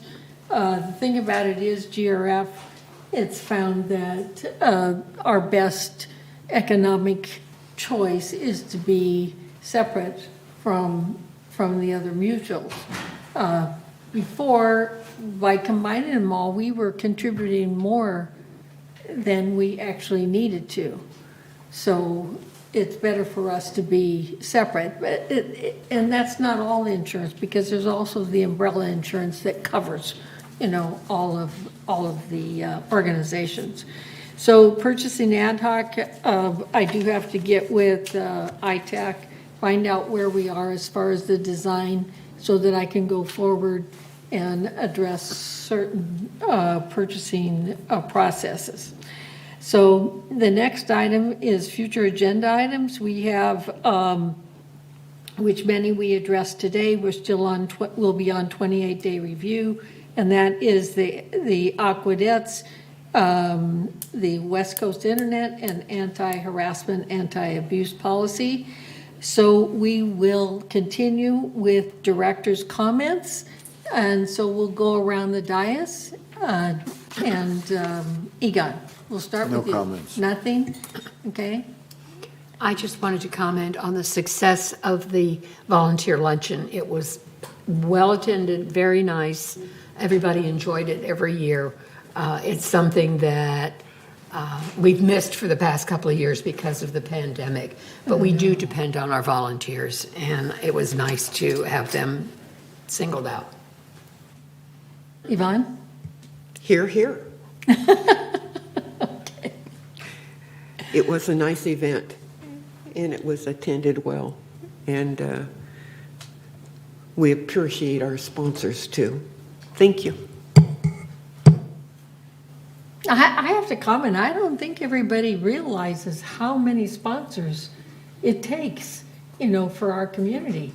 And Recreation is always looking for sponsors to subsidize a lot of these activities. So this particular event was actually sponsored by Anthem Blue Cross, which we have to appreciate also. So Elsie, you're next. Thank you. Nice meeting, Madam Chairman.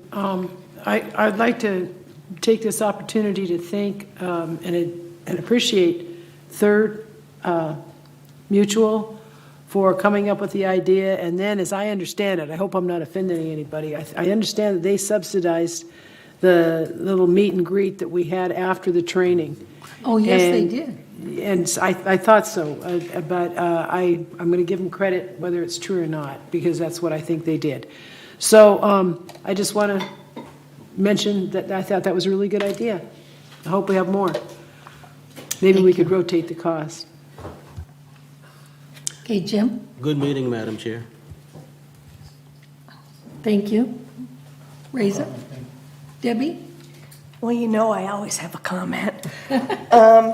Two things. The first one is, the pickleball thing is really exciting, and I think that's a big turning point for this community. We live in a wonderful place, and it always bothers me when I hear dissent because we have it really good here. But I want to just roll off of what Jim said. Misinformation and disinformation in this community cost us all money. So it's going to hit your pocketbook. Ask the source. Get the information and get the answers from the people who work on these things. Don't listen to the rumors or the innuendos or the disinformation. There is true information ready for you. So it just, going back to what he said, I can't even, countless hours spent to diffuse and dispute an accurate thing that was on a screen that was very cut and dried. So thank you. It was a good meeting otherwise. I don't want to leave on a bad note. It's been a wonderful year. This is our last meeting of 2022. And I am just excited for the future. Me too, and thank you, everybody. And today was much better than I expected, this meeting today. And it went rather smoothly. And I have to tell everybody that I really appreciate that. So thank you. I just want to say I appreciate everything we've done this past year. You really, all of us should sort of pat ourselves on the back. I think we've been very fortunate in our good teamwork here on the board. And I'm looking forward to changes in the website. That's where I am right now. So in the future, you should be able to find things much easier and just appreciate running around on the website. Anyway, Happy New Year to come. Merry Christmas to come. Thank you. Yeah. I have been getting a lot of ideas regarding investment things and how much we lost, whether we should be investing together from Lenny Ross, and Jim Hopkins has answered some of the questions and issues. I have a question for Jim. I'm a proponent of MIGA, which is multiple year guaranteed annuity, and it is providing now 5 to 5.5% without any chance of losing the principal. So do our, means GRF, bylaws or trust prohibit us from investing in annuities like that, which is giving 5% without any chance of losing the principal? Technically, at least by bylaws and by codes, we're responsible for prudence. Okay. So the real answer is you'd have to take a look at all of that stuff and see whether or not it's prudent. That is my comment. Thank you. And Don? I have nothing, thank you. Thank you. Okay, we can adjourn, not adjourn, recess. Recess, and 1:30? at 1:30, yes. Thank you. Oh, my gosh, well, I was